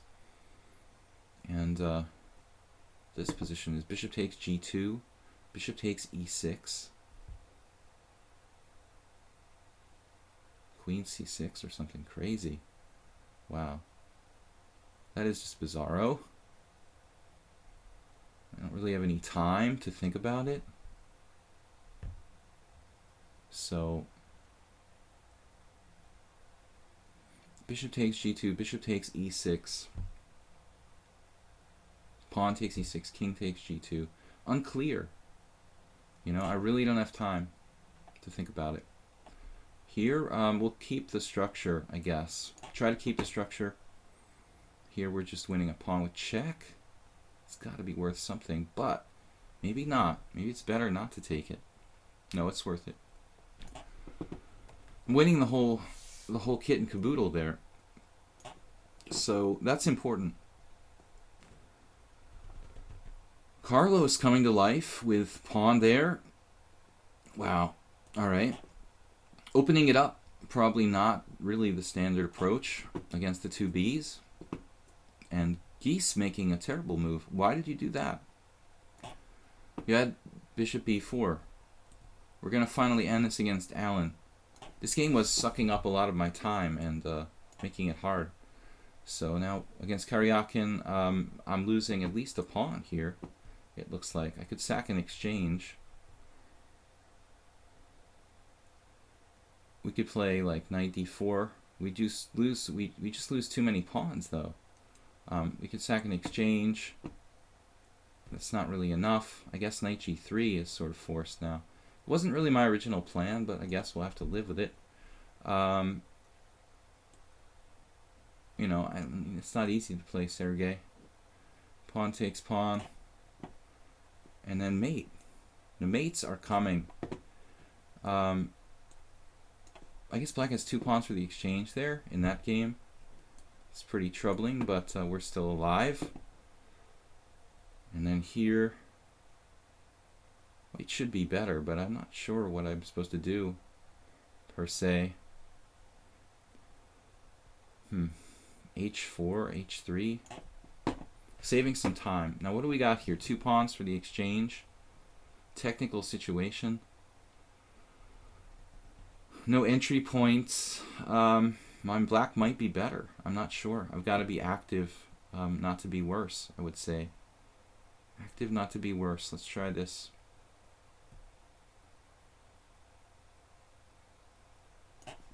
Seven minutes left. So Geese, I didn't mean to be overly critical, but I was really thinking like bishop b4 was really strong for you there. And anything else is sort of like second best. But maybe you've got it anyway. All right, let's try to be on the safe side here. Knight d2. 6 minutes and counting. I'll try to keep the positions as simple as I can with the time pressure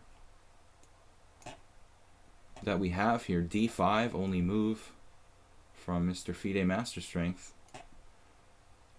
We got 2 Bs. This pawn is toast on c7, right? That's a good move. And then this position where stuff is hanging, not really sure which way to go. Bishop takes, pawn takes, queen takes, king h8. Yeah, I mean, why not keep it as simple as possible again? And the theme of the day here. Bishop takes c4. Bishop takes c4, takes c4, queen takes c4.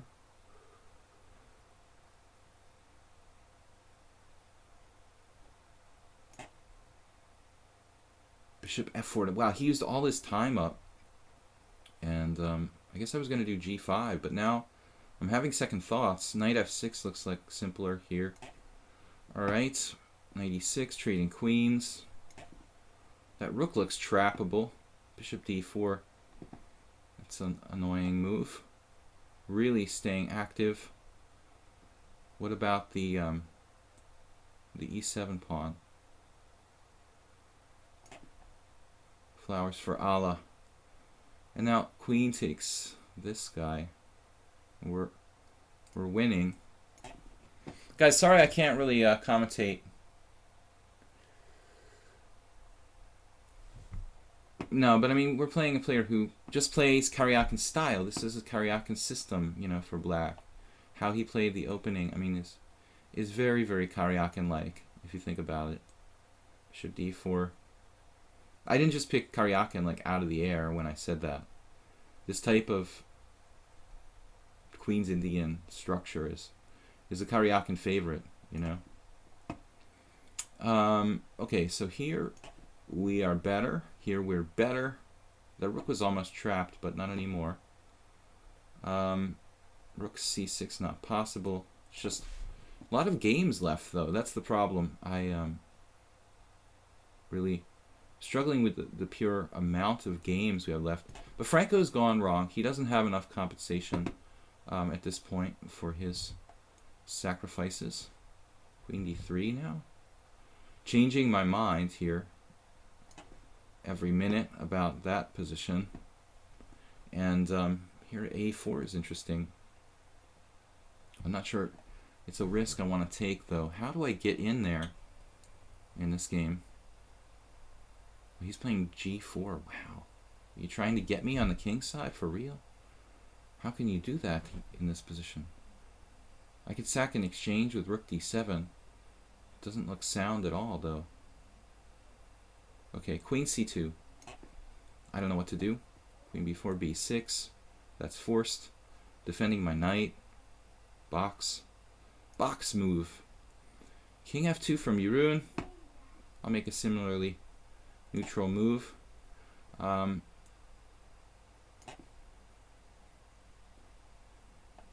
Alright, so back to the USSR, as they say here now. Material even, but b7's hanging. And then bishop c6, queen takes a6, and I'm not really sure what's going on, but I don't have a whole lot of time to worry about other possibilities. Is he mating me on g2 or something? Bishop c6, queen takes, queen g4, rook g1 type of stuff. I guess that's an unnecessary risk under the circumstances, isn't it? I don't really have time for that. Now f4 traps the rook. No, it doesn't. He has the check. But it still traps the rook. Nobody has knight takes d2. Yeah, it's sort of a trap. Looks like a trap from Carlos. Bishop takes b2 doesn't work. Quickly. Where's the tactic here? I don't see it. Does anybody see the tactic? No. Alright, that's got to go. Something's got to go there against Flowers for Allah because it's like too much. And now Carlos is okay. Carlos is okay. Not Carlos, the other guy, Franco. Not Franco, King Chaser. I'm crazy. I can't remember everybody's names. Sorry for that. This is equal. I really saw too many ghosts in this one. We just saw too many ghosts. It's unfortunate. So it looks like we're going to have to hold the line there. And here I thought I had some sort of tactic, but I think I'm going to try to just trade pieces. There. Oh, f4 wins now. Well, he still has a move. Well, that's ridiculous. He still has a move here. But bishop c3 is pretty good. Actually, he has a lot of moves. Let's just play normal move. Trading queens. That's good for me. This ending, though. Bishop d8 is interesting. On his king. Let's play rook on f. Bishop takes d6. Rook takes d6. Against Feeder Master Strength, I mean, we are better. I'm not sure I'm winning, but... Alright, here against Allah, if I could trade rooks, I'm thinking I'm okay. Like, I shouldn't be in danger of losing anymore. Rook b4 is an annoying move. I have to go back. That's really annoying. Alright, rook takes c3. So Karyakin now played rook takes c3. That is surprising. Look at this. So he's looking to like sack the exchange to what? To get a kind of long-term strategic advantage. Wow. It's pretty deep. Yeah, I would expect that from Sergey, actually. I'm not entirely surprised. I mean, that seems like his level. Knight takes c4, rook c8. What's going on here? Queen b3. This is really bizarre. Take, take. He's got massive tricks to try to win a piece. Holy crap. Not a lot of time left here at this point. And Morphy Fischer. I'm just going to double on the A file, play sensible chess. I'd offer a draw here to Jeroen, who is he's a good guy. We're in a little bit of time pressure. He might consider accepting it. We've got a back rank thing going on against FIDE Master Strength. I've got to be careful about that. Bishop d3 here, another good move from King Chaser. And then this position. Not sure.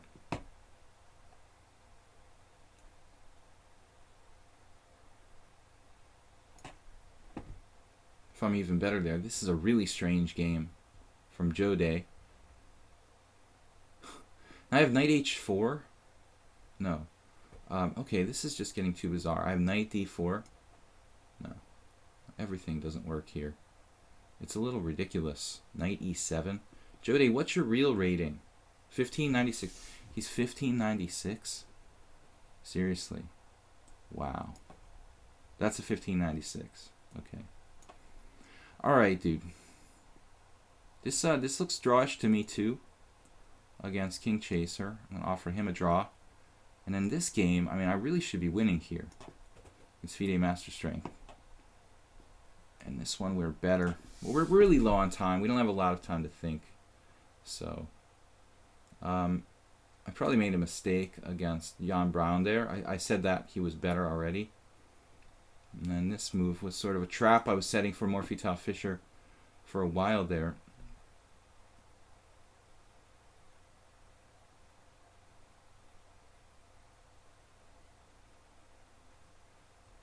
The problem is my pawn.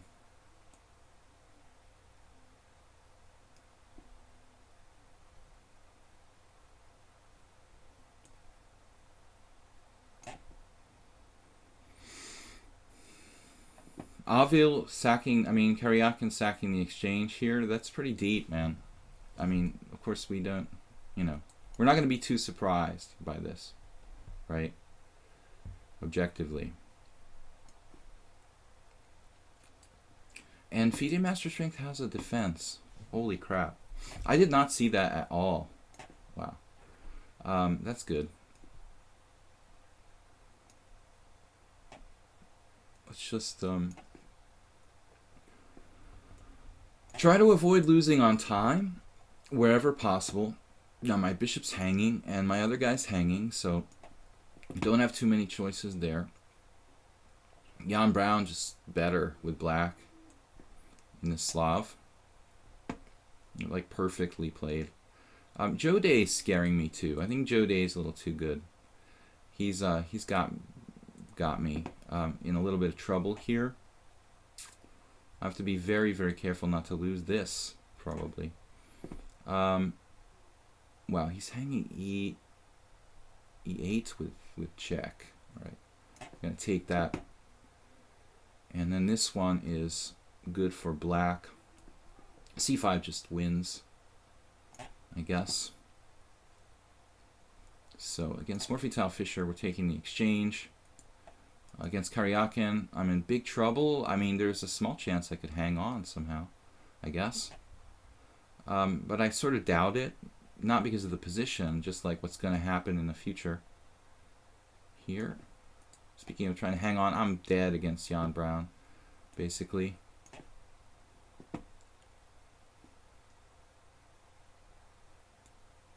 Now Geese is me under some serious pressure too. I criticized his play, but I'm not so sure anymore. Black playing for a win here? That's interesting. Not really sure. I'm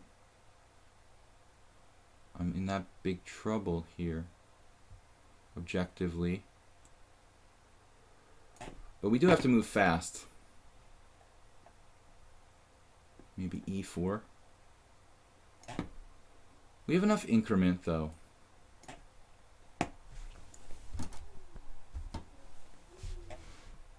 looks like I'll drop this pawn back against our man here. I saw that, but I didn't know what to do in the interim. Just kind of had to make a quick move. So, oh well, we're not worse, at least, against Franco. This one we're just winning. A5, Queen E5, dominant queen, Bishop F6. Looks like we have some compensation here for your material. No. Bishop F6 is a pretty accurate move. Rook F4. Trading off the active rook. Yes. Knight A5. I didn't see this move. Rook A4. That's really awkward. Awkward moment. Now, Knight F4. Man, this is getting totally crazy. I didn't see this either. Knight E5. That's probably stronger. Rook takes there. And, I mean, I'm winning here, but what's the quickest way to end this? Unfortunately, losing my pawn. Maybe A5. Kind of provocative move. Takes, rook takes. I don't know. Looks like Franco will be okay. He's going to get his pawn back. Bishop takes A6 in some lines here. G3. I don't know what to do. But we're going to be as fast as we can about it, guys. F5. Just make some moves. Now, Karyakin is sacked in exchange, but I feel like it's a sound. It was a sound exchange sack. Nice threatening bishop takes f4. I can't do that. I'll lose if I do that. So where can I go? You know, this is like a tricky move. King h1 maybe. Bishop c3, best move. And suddenly things are not so easy here in Easyville. That rook is ridiculous, man, on a4. I mean, that should really lose the game, shouldn't it? King f7. What am I thinking about? Got not too much time and got to make the obvious move. Sometimes you just got to make the obvious move. John Brown is just hosing me completely like a beginner. I could just resign here. This guy is too good. I mean, it's every time. I've never beaten him once. He never makes a mistake. I mean, if I'm lucky, I can get a draw, but I really have to be kind of lucky. I'll just resign that one now. Not really sure why it's interesting for him to play my Simul either, since I've never beaten him ever. Try to get my king in the center here. Rook f1. I think we're okay here.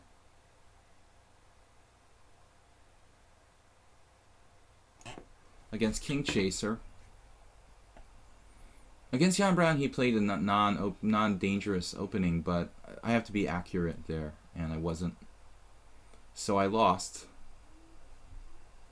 And Hunt the King hanging on. Now a5. Interesting move.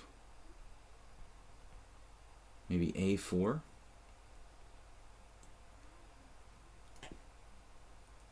Not sure about it, though.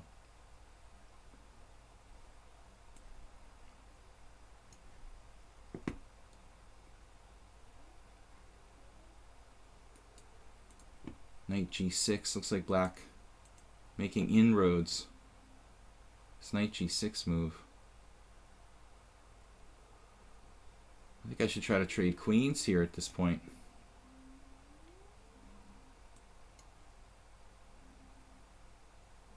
Now this Karyakin is going to have like at least 2 pawns for the exchange. I'm surprised by rook a6 there. I don't think that's best.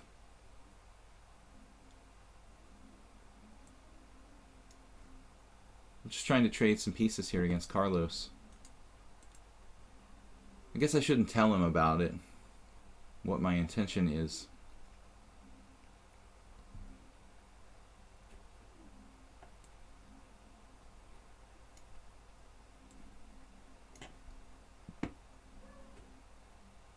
Yeah, I mean, I saw this, of course. Perhaps e4 is just making things worse, but I'm going to lose to Karyakin here no matter what I do. I mean, he's going to have 2 pawns for the exchange. He's Karyakin. And it's kind of hopeless for me, objectively. I mean, I see the writing on the wall. But we'll try to break out if we can. But it's not the kind of player I want to play, if you know what I mean, tactically. This is not the kind of player you want to play tactically against. I have to play this ridiculous move now. No, g6 is okay. I think, yeah. Look at this move, bishop c5. He's 1200. Wait, 1500. Okay, he's 1500. Threatening knight takes g3. I think I have to play king h2, but he's got tactics. Like knight g4 check. It's not suspicious at all, dude. Not suspicious at all. e3. e3 may be only move for me, but it looks very bad. I'm getting squeezed there. And Ozzy Music's already hanging in, but he's still worse. So geese. Scaring me as usual. Bishop f3. You know, this is getting a little bit over the top at this point now. I think I have, like, bishop f3. King e2 and bishop f3.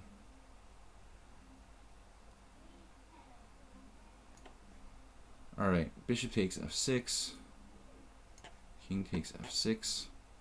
And George Faceras trying to win my pawn there. It looks like he's going to be successful. No, he's 1200. No, he's really 1600 in bullet. But he plays stronger than that. Okay, queen here. And then he's got bishop f8. Isn't that convenient? Bishop g4, bishop h5 maybe? Sacking a pawn, bishop g4. Take, take. In every line it looks like he's just winning after queen e8. I don't have really a lot of choices. Maybe I'll try this. Looks pretty dangerous, but again, not a lot of choices. I guess rook takes. And then this move trapping his rook. So we can finish off Carlos at least. Trading rooks here now against Flower. Oh man, this is horrible. Against Karyakin, I have a bad structure. He has 2 pawns for the exchange. It's obvious what's going on. I mean, it's not about the material or anything else. It's just about what's going to happen here because I know what's happening here. You know, bishop d4 maybe. Yeah, this looks like it's going to maybe hang on for me. Bishop d4 check, king up. It's okay. Bishop d4 some check, king h2, bishop g5. Actually, that's kind of disturbing. So maybe I should play like rook f3 instead. Rook f3. Not really sure.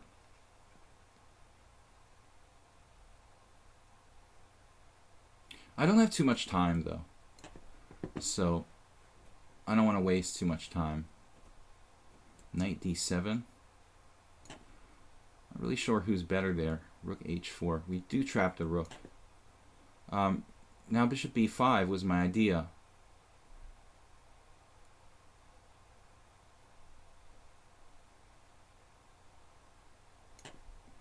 This has probably been calculated already. A knight d6 is some sort of tactical sequence, like knight d6. Yeah. I don't think Karyakin missed that. I think it's just still good for him, no matter what happens there. e6. Knight d3. I wouldn't expect Sergei to miss too much. I don't really want to like allow him to do that. So rook c3 now. Maybe most accurate.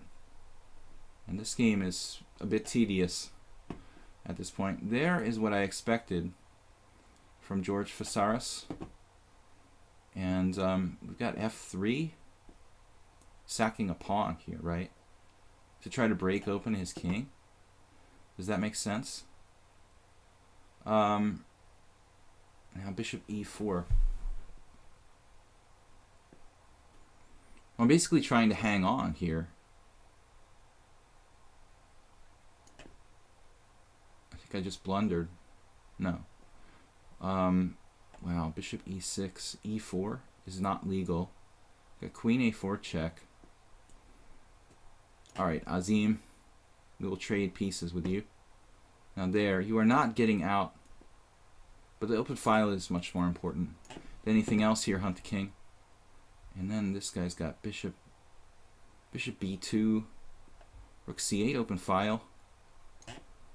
Black may be less overextended there, so I have better chances.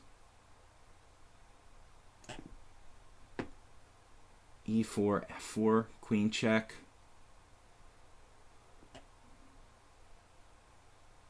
What's the idea here? Open it up for his king in the center.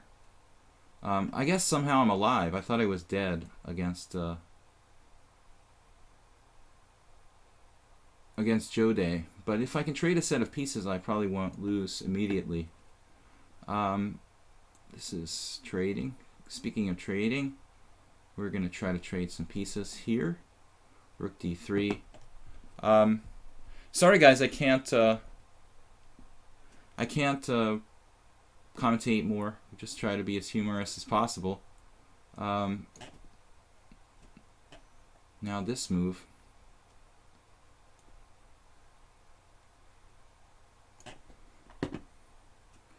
Flowers for Allah is trying to hurt me, and it's not really nice.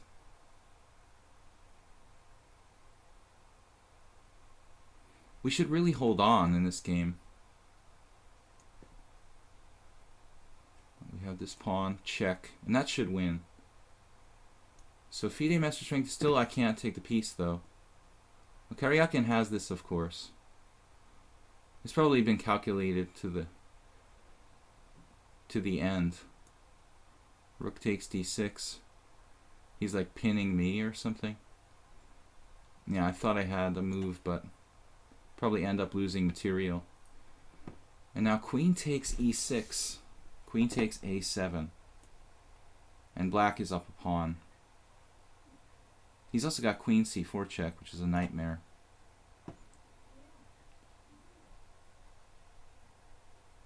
So George Fasaras is going to take me this time. He's going to take me out this time, it looks like. Looks really bad. Check. Maybe I have a chance. It doesn't look good. We're really, really low on time. Too many strong players this time. The 2600 did not help. Let's see. Check. Got e5. We're not winning, though, against Azim Ali Sutari. He's got the good king position. But there's no mate. There's just no mate. And rook takes. Rook takes mate. I have to continue to try to checkmate white here. Rook h6. That should end it. And that was cutting it close.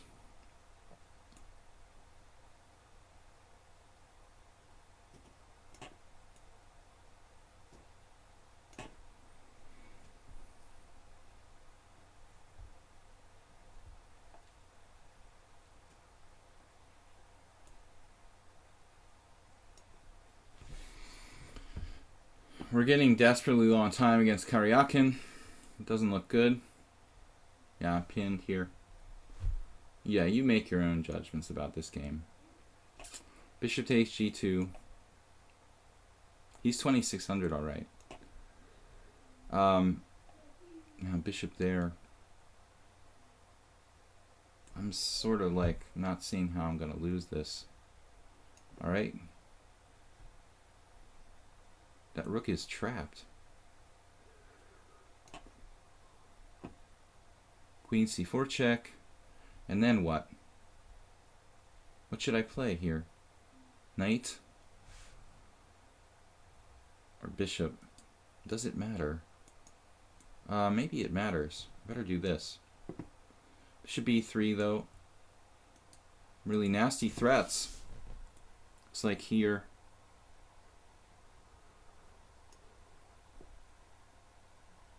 Against geese, I'm I've got more time than him somehow, but I don't really think I have anything here. But he blundered. Bishop takes b7. Finally a blunder from somebody, because there's not too many going around. Queen check. We'll need as many blunders as you guys can give me. Rook takes. No rook. You guys want to help me and give me some blunders, we can use it. Now Jode played like a genius, but he's not winning yet. Alright. Oh my god, I just hung that? I just hung that pawn. Holy shit.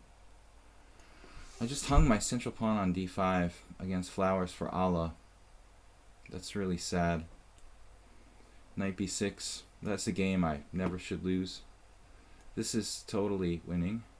Take, take, king up, king up, king. Yeah, this is winning. There's no rook, right? So there's a trick. Now this move, queen here.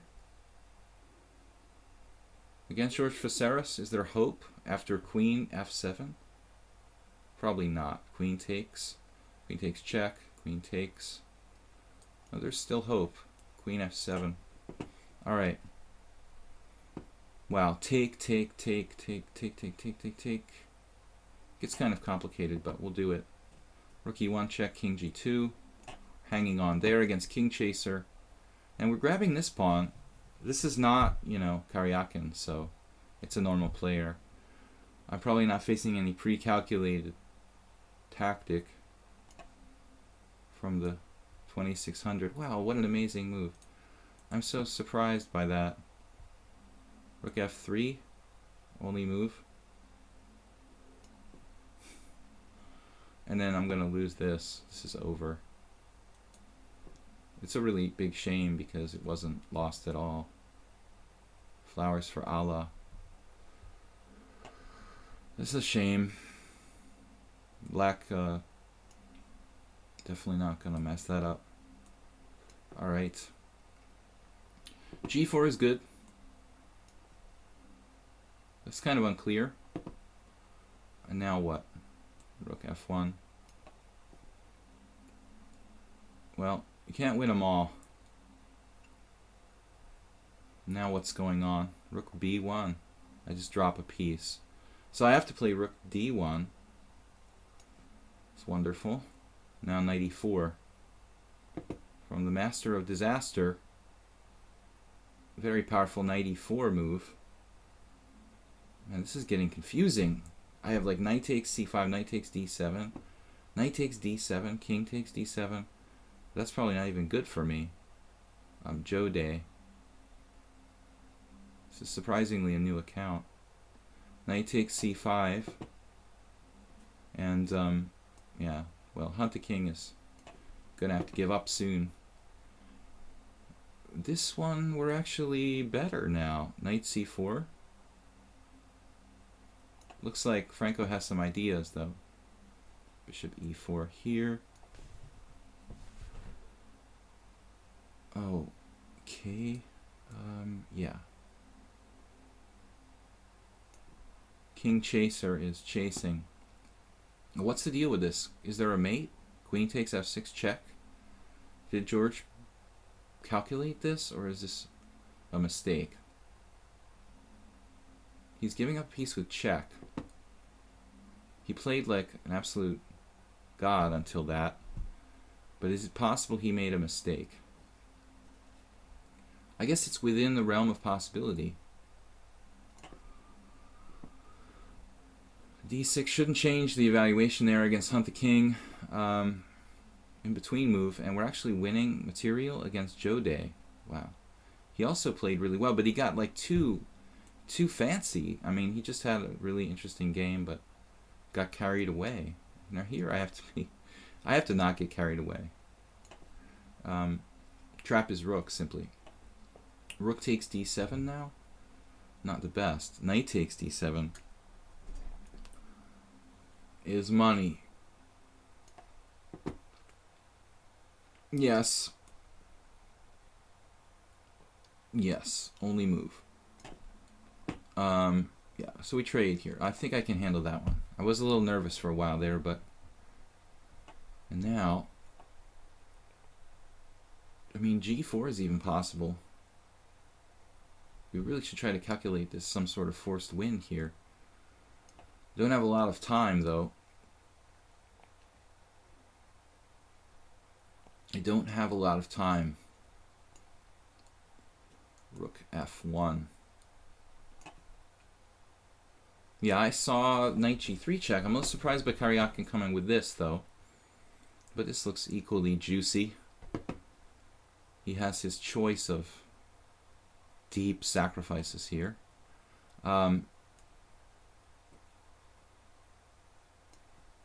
Obviously, I'm toast there. Well, h5. Let's be a little accurate. Against Flowers for Allah, I'm certainly not better. But maybe c4 is a good move here against King Chaser.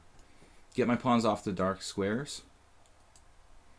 Not a lot of choice in this one. Gotta defend my guy. And then, that's a good game, man. Thank you. Rook takes. And then,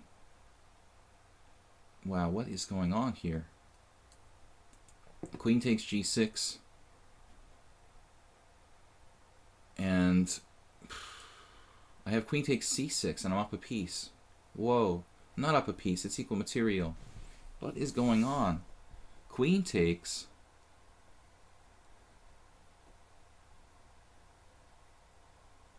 Queen takes g6. Queen takes c3. Black is not winning, is he? This should probably be a draw anyway. Check there, there. But he can check me 100 times till he gets to the position there. Then I go there. And then it gets bizarre. Yeah, maybe it's better for me not to do this. Queen takes check. I really have to accept at least, this is the best to draw for me. You think I'm better after queen takes c6? Maybe I have some chances. Not really. My king is not good in this position. My king is really not good in this position. All right, knight c3, trading rooks. We're not losing this one. We've lost a couple already, which we do pretty much every week. This king and pawn ending doesn't look real healthy for me. So I guess we're not going for that option. He's got 3 pawns for the exchange. Way too much. And queen d7 check. Most accurate. Voted most accurate move. Accurate. Like b4, b5. Does it matter? Whoa.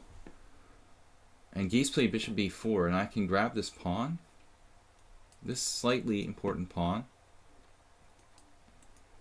But I get into an eternal pin or something. Should be okay. I think the eternal pin can be dealt with. Queen's Gambit accepted? What was this? It was a Queen's Gambit accepted. Looks like a Queen's Gambit accepted. Bishop check. Is that even good for me? Yes. We can try anyway. Look at this move. King f6. Only move. Only move. Wow. But we're going to just take material. And now we got this guy. Whew, man, Jode, you're scaring me, man. You play really creative. Thought I was like toast in that. Now here, I thought I was winning, but maybe there's some tricks. All right. And then this position is a bizarre one.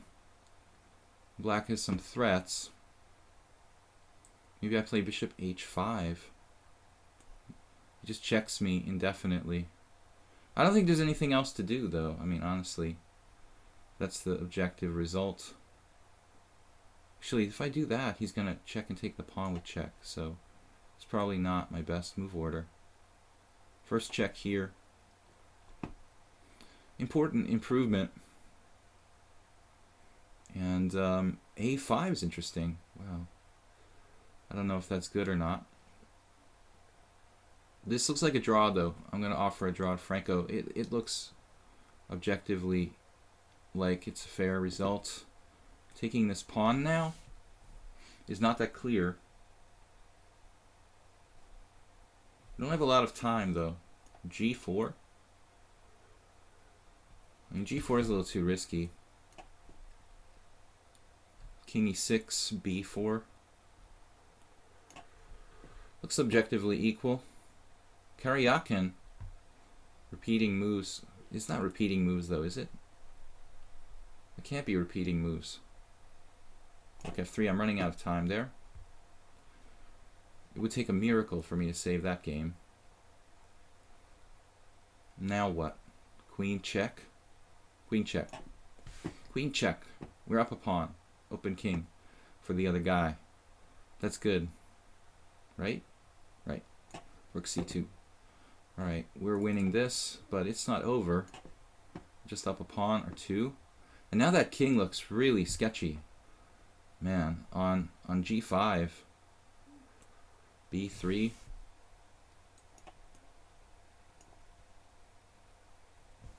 And now bishop H5 may not work.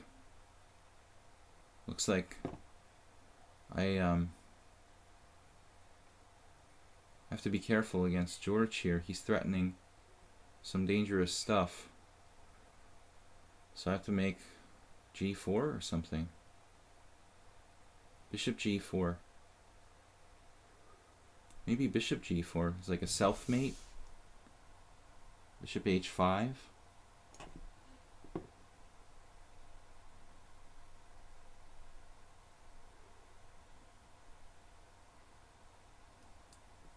I'm not sure what's going on there. I may be losing.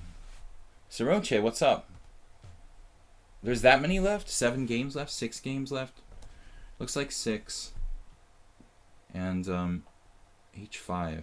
I'm surprised by that. Maybe king here? Does it matter? I need to try to get my rook active.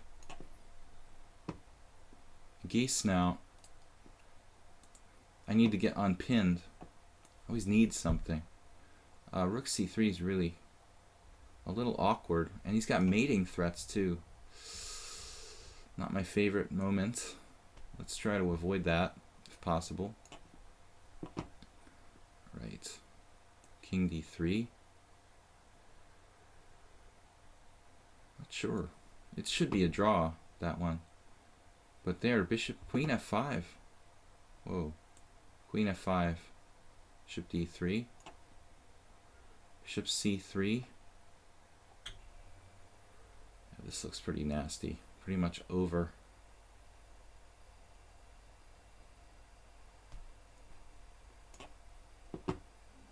H6.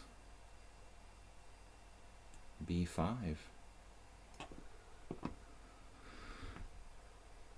It's all a draw, probably.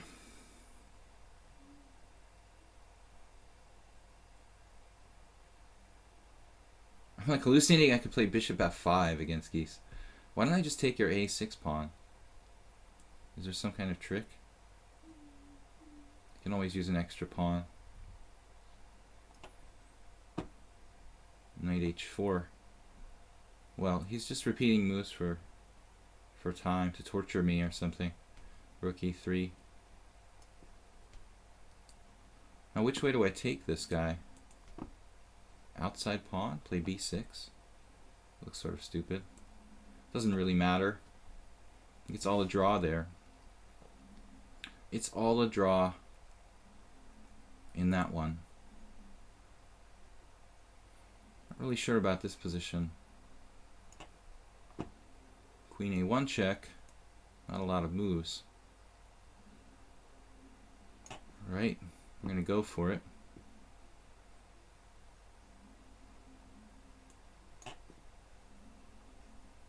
Rook takes, rook takes. We didn't really deserve to beat Geese, but he got in pretty bad time pressure. Rook G6. Azim Ali Sutari got like h4 check, doesn't do a whole lot. And I want to stay like with a reasonable amount of time here. Make some kind of solid move. Not eating up all my time without weakening my structure. What is the move? Like rook f3 or something? This looks like a strange move. I don't know. Now bishop d5. Ah, bishop d5. Another surprising move. You know, I wondered how this guy's 2600. You know, it's really hard to believe, isn't it? Rook g1. Pretty amusing. Now king here. And what is going on? A bizarre situation against George. c4. It's pretty nasty. Gonna be kind of hard to stop those pawns. c5. What else can I do? Azim Lusitari, this move now. I have h4 check, doesn't do anything. So it just weakens my position.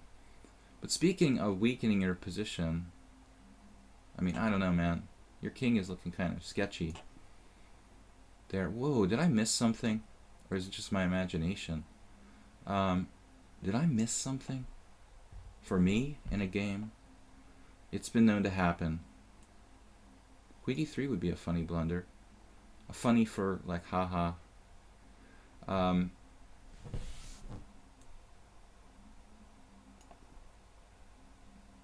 F5. There wasn't enough power in this attack. He needs more. So f5 comes in. That's... Dude. I hope you have... He's 2300 in Blitz. So it's a master strength player, probably. But 2600, that's kind of weird discrepancy. Like 2600 in Classical, but 2200 in Bullet. It's not a strange discrepancy or anything. Yeah, I might as well just resign. I mean, I'm just doing this to entertain him, basically. It feels like I'm, you know, the victim.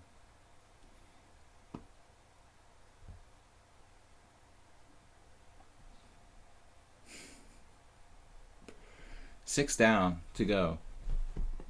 Why do I have no moves? Hopefully we can last a bit longer against Karyakin. You know, just for the entertainment value. Against Carlsen, I made it to a 7 against 7, you know, queen ending. So I don't see why I couldn't like make it to an equal ending against Sergey. Yeah, this looks pretty over. Obviously over. I mean, you might as well just resign here, King Chaser. The handwriting's on the wall. I have a passed pawn, and you know how it works. So we got 6 left. Flowers for Allah.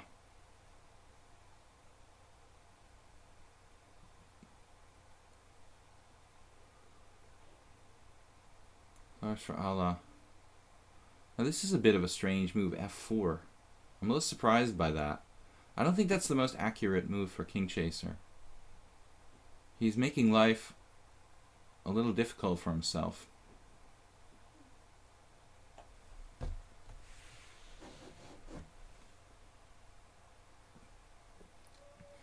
No, this is a mug. This is a coffee mug. Are you watching me pour? Do I seem like I'm drinking any sort of alcoholic beverage? I'm not playing that bad. You should see me. One day I'll do a stream like drinking beer or something. Dude, what is going on here?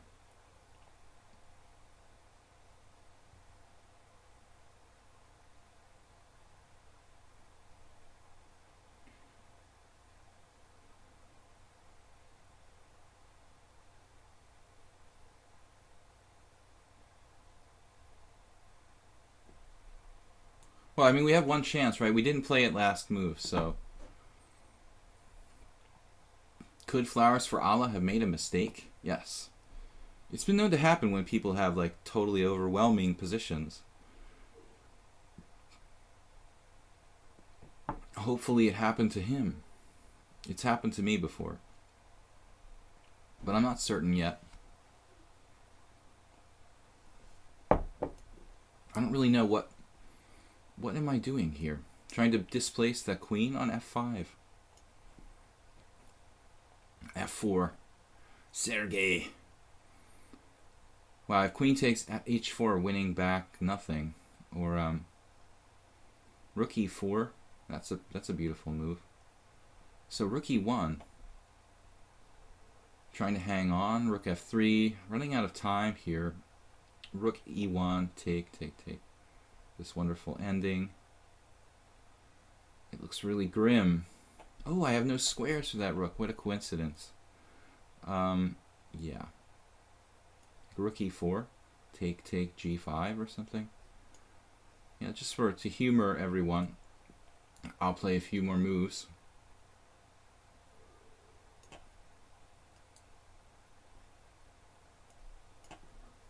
We make queen at least. Now take. I don't want to keep a rook pawn on the board.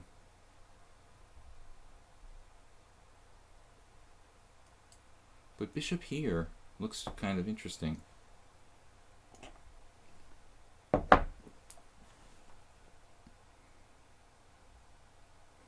g4 check. Anybody? The provocative move. Alright. Oh, so wait a minute here. a6, b2. So I have to go here. That's what I wasn't really sure about. But if I hadn't played this idiotic move g4 on move 44 and just like taken on b4, I mean, what's going on there? Like, seriously. This is a strange position here. Queen a7. a7 is just hanging. That's another pawn. He's coming to get me, basically. g4, interesting. A little bit double-edged. Maybe g3 is a bit safer. That hangs a pawn. Or not. Geese. What am I doing? e4. Central pawns. Let's think central.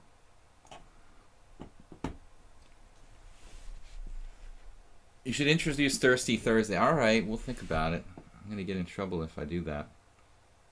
George, what happened, man? George was like beating me and he let me mate him in one. Alright. Generous. They all collapse when they get in time pressure. e5. Very lucky with George.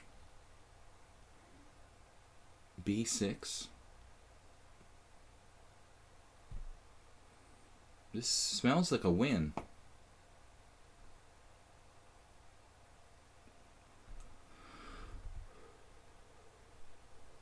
Or does it? Or does it smell like a win? It's pretty close, actually.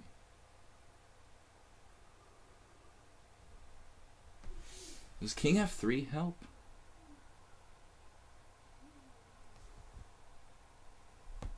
And we don't have to rush. King f3? I don't want the wrong rook pawn. Anyway, I have the right rook pawn. What am I thinking? I have the right rook pawn. So take, b6. Take. It's the right rook pawn.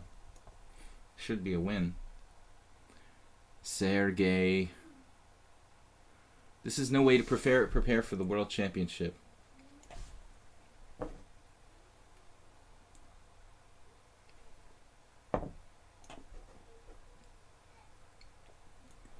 Geese wildly inducing complications there. What am I doing here? King d3, c2, king d2. Or king d3, b2, king c2, d3 check. I had to play like king d1. I have to play king c1. Crazy. Oh, Sergey, how did you find that move? Now what do I do?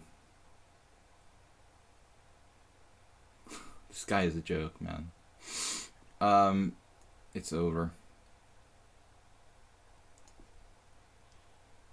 King h4. Go on for it.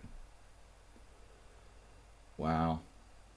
Maybe that's it, man. You found the move. Rook f3. But who's a genius here? Rook f3? He's got chances to hold this. Check. I have to play rook f3? Seriously?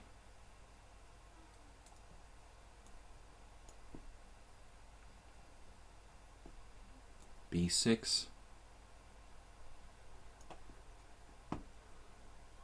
Okay, Geese. Where are you going, man? You've sacked everything for this mate. Trading queens? Was that part of the program? Maybe I missed something there. Now d3, a7.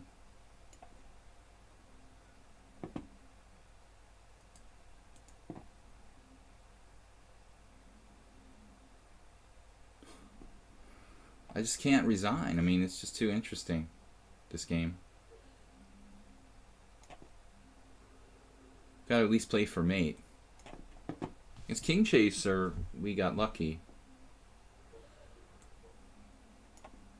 We've been lucky a lot, actually. You guys let your guard down in the end game.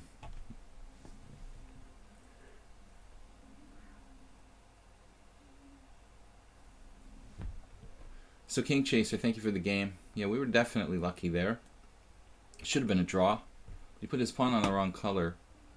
So we've got Karyakin, Flowers for Allah. Those are two interesting games. And then Geese is... And also Azim Lee Sitari, very interesting game. Our last four. Geese is on his last legs. And last seconds. My rook is hanging. There's a g2 weakness. But I don't see how to put it together. Man, h5 from Azim Lee Sitari. Just unbelievable variation going on here. Alright, I'm just going to play it safe. This has to be a mate somewhere. Queen e5 check? No mate? I can't believe it.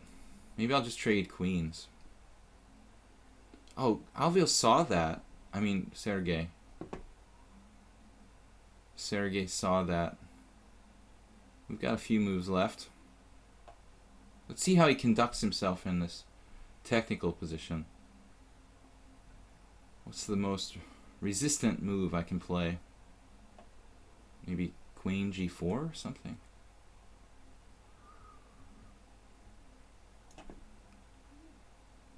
But look at this fight from Azim Lee Sitari. I have to take, king takes, and like king h2. That looks like the safest, actually. Well, this is a ridiculous situation. Flowers for Allah. I'm like winning. It's unbelievable. Trading queens. And then here, I don't see how he's going to get me in the fortress. I've got a fortress. Can't get me on h2. Now d2 we're queening. How in the world we won this game, if we still win it, I have no idea. But it just goes to show you should never give up. So he just basically counted his chickens before they hatched. Though still there's some technicalities here I need to be a little bit careful of. But I think it's pretty safe to say I can eliminate these pawns. It's almost like a wild variant or something. 9 pawns versus a queen or something like that.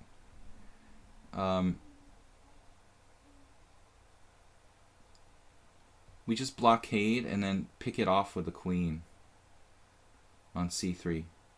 Then they all fall down. Just well, just these 2 games? No, we've got, yeah, Karyakin is still playing. Okay, Rook G2. That's an interesting move, but not the best necessarily. I want to kind of save Karyakin for last, just to prove that I can hang there against the World Championship candidate.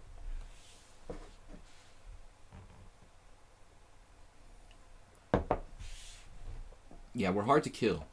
That's our specialty. Always has been. Although rarely get to see it in the blitz streams here. Now I want to be practical in this position. I mean, I don't. If I take, let him take on h3, then he checks me on d1. Go up to f2. Yeah, it looks pretty grim. Maybe we'll go for this. But Avil, I mean, flowers for Allah. I may have to resign against Karyakin, actually. Well, we've still got this game left. Rook takes f4. Is that greedy? Would it be greedy to play rook takes f4? Rook f6, king g3. I mean, it may be greedy, but it might be smart. Rook f6 doesn't work, actually, so I can take this. Yeah. What am I doing? Oh my god. I'm like hallucinating because I'm so tired. I started to hallucinate. Well, that's insane. I was going to take on f4. I almost played it. That is so crazy.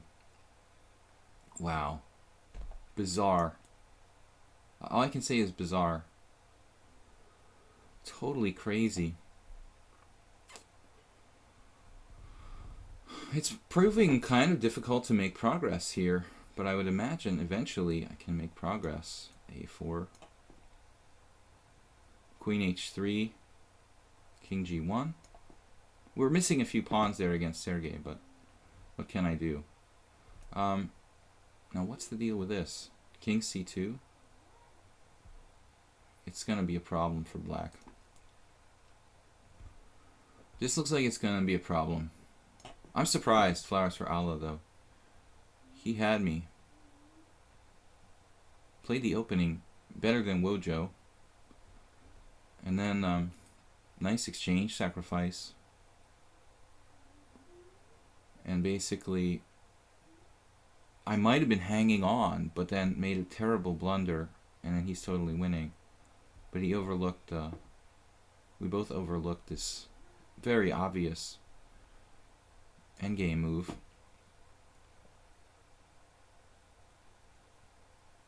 And what's the most accurate move here? Like f5? Maybe. It's like another passed pawn, but he's like paralyzed. It's kind of funny. After that, he's sort of paralyzed. What's he gonna do? f5? Like no moves.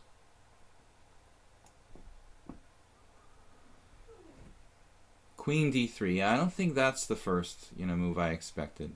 That's definitely he's operating pretty liberally here. Lion queen takes h6. How many checks does he have? d4. e3 is not on. b1, king h2. So I think he can trade queens with this. This is a plan. He's trying to trade queens, it looks like. Queen takes h6. King f5.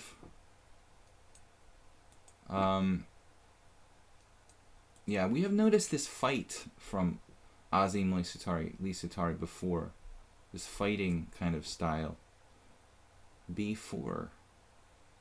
Is this the right idea to play b4 here? Maybe we have something better. Queen c2 check. Do I need to get this pawn moving first, though? Maybe. Yeah, now pawn takes pawn, and you're in paralyzed land. It's the queen is in the paralytic diagonal. Man,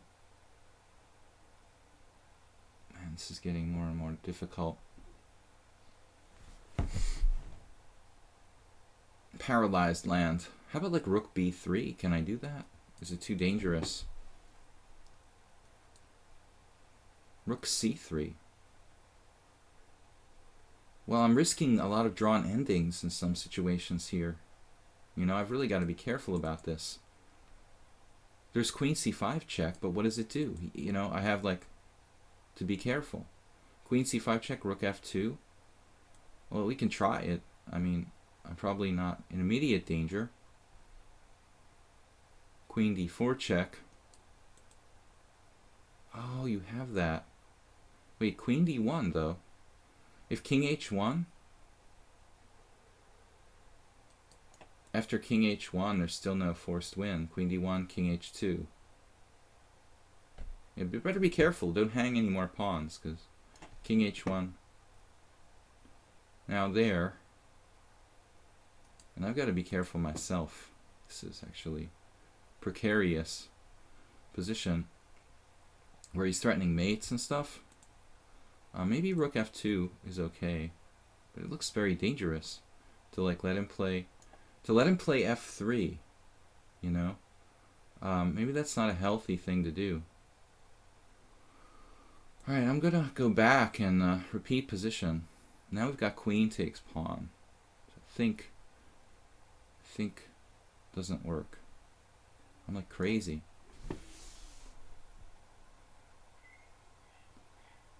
I have to play queen d1. I'm out of my mind, absolutely. I've got to be out of my mind. I'm totally crazy. I'm not smoking any sort of hard drugs, I swear.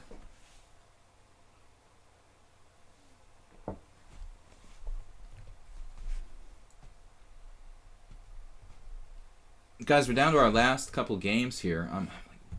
Almost made two horrific blunders in the last moments. Now, obviously, his plan all along, we can see here.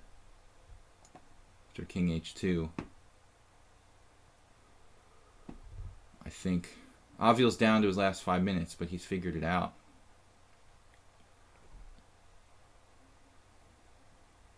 Oh, he took on f4. Wow. b4, I'm shocked. I think that's a big mistake, Azim. Because, honestly, I mean, you had me kind of paralyzed. So I don't see why you would not repeat with king f5 there. I really think that's like a losing move. Okay, this is a technical ending with the two rook pawns. There are certain ones that are draws. Karyakin here, he reached this ending. I think he's had this before. He's been known to play this ending before. Now I could actually be more accurate. It could be more accurate to play like queen h1 check. But actually, queen h1 check, king g7, and then take. Right? Slightly more accurate. I think we still have some chances here. I mean, on a practical level. I just want to see, you know, I want to learn from the world champion technique. Gotta be careful not to drop any pawns here. So the two rook pawns endings, there are positions where there is a draw. But I don't think it's like a typical position. Not the average, like, rook and rook pawn against rook is a draw. There are some theoretical positions, but I think something has to be wrong with, like, my position, fundamentally, you know, for it to be a draw. So let's see, you know, let's see. Queen d4. 86 viewers. It's not a record. It's close to a record, but I think I did like get close to 100 once. I think everyone ran around. They're like, "Oh, he's playing Karyakin," and that's how I got so many viewers. I'll just keep, you know, doing stuff like that. So yeah, this is a good technique. Rook b6. Not a lot of humor with Avil. You know, he doesn't have a lot of humor in his game. I think it's getting kind of grim. I'll improve my king position here. Kind of hoping we can finish these other two, but I'm never going to finish off Azim Lisitari. Am I? Maybe on time. Maybe we can beat him on time.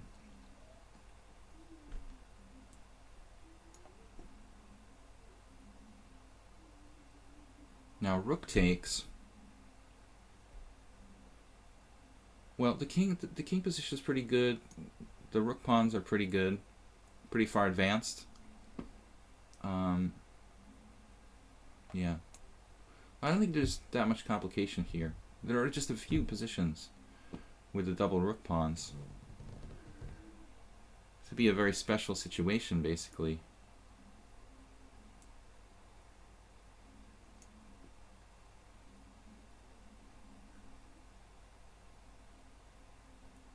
He has to have like monster king position, perfect rook position, and you know, then it could be trouble. Now here we have a kind of nasty threat with h5. Oh, I think that we lost somebody. We lost somebody. We had a resignation there. We were very lucky in a lot of games today.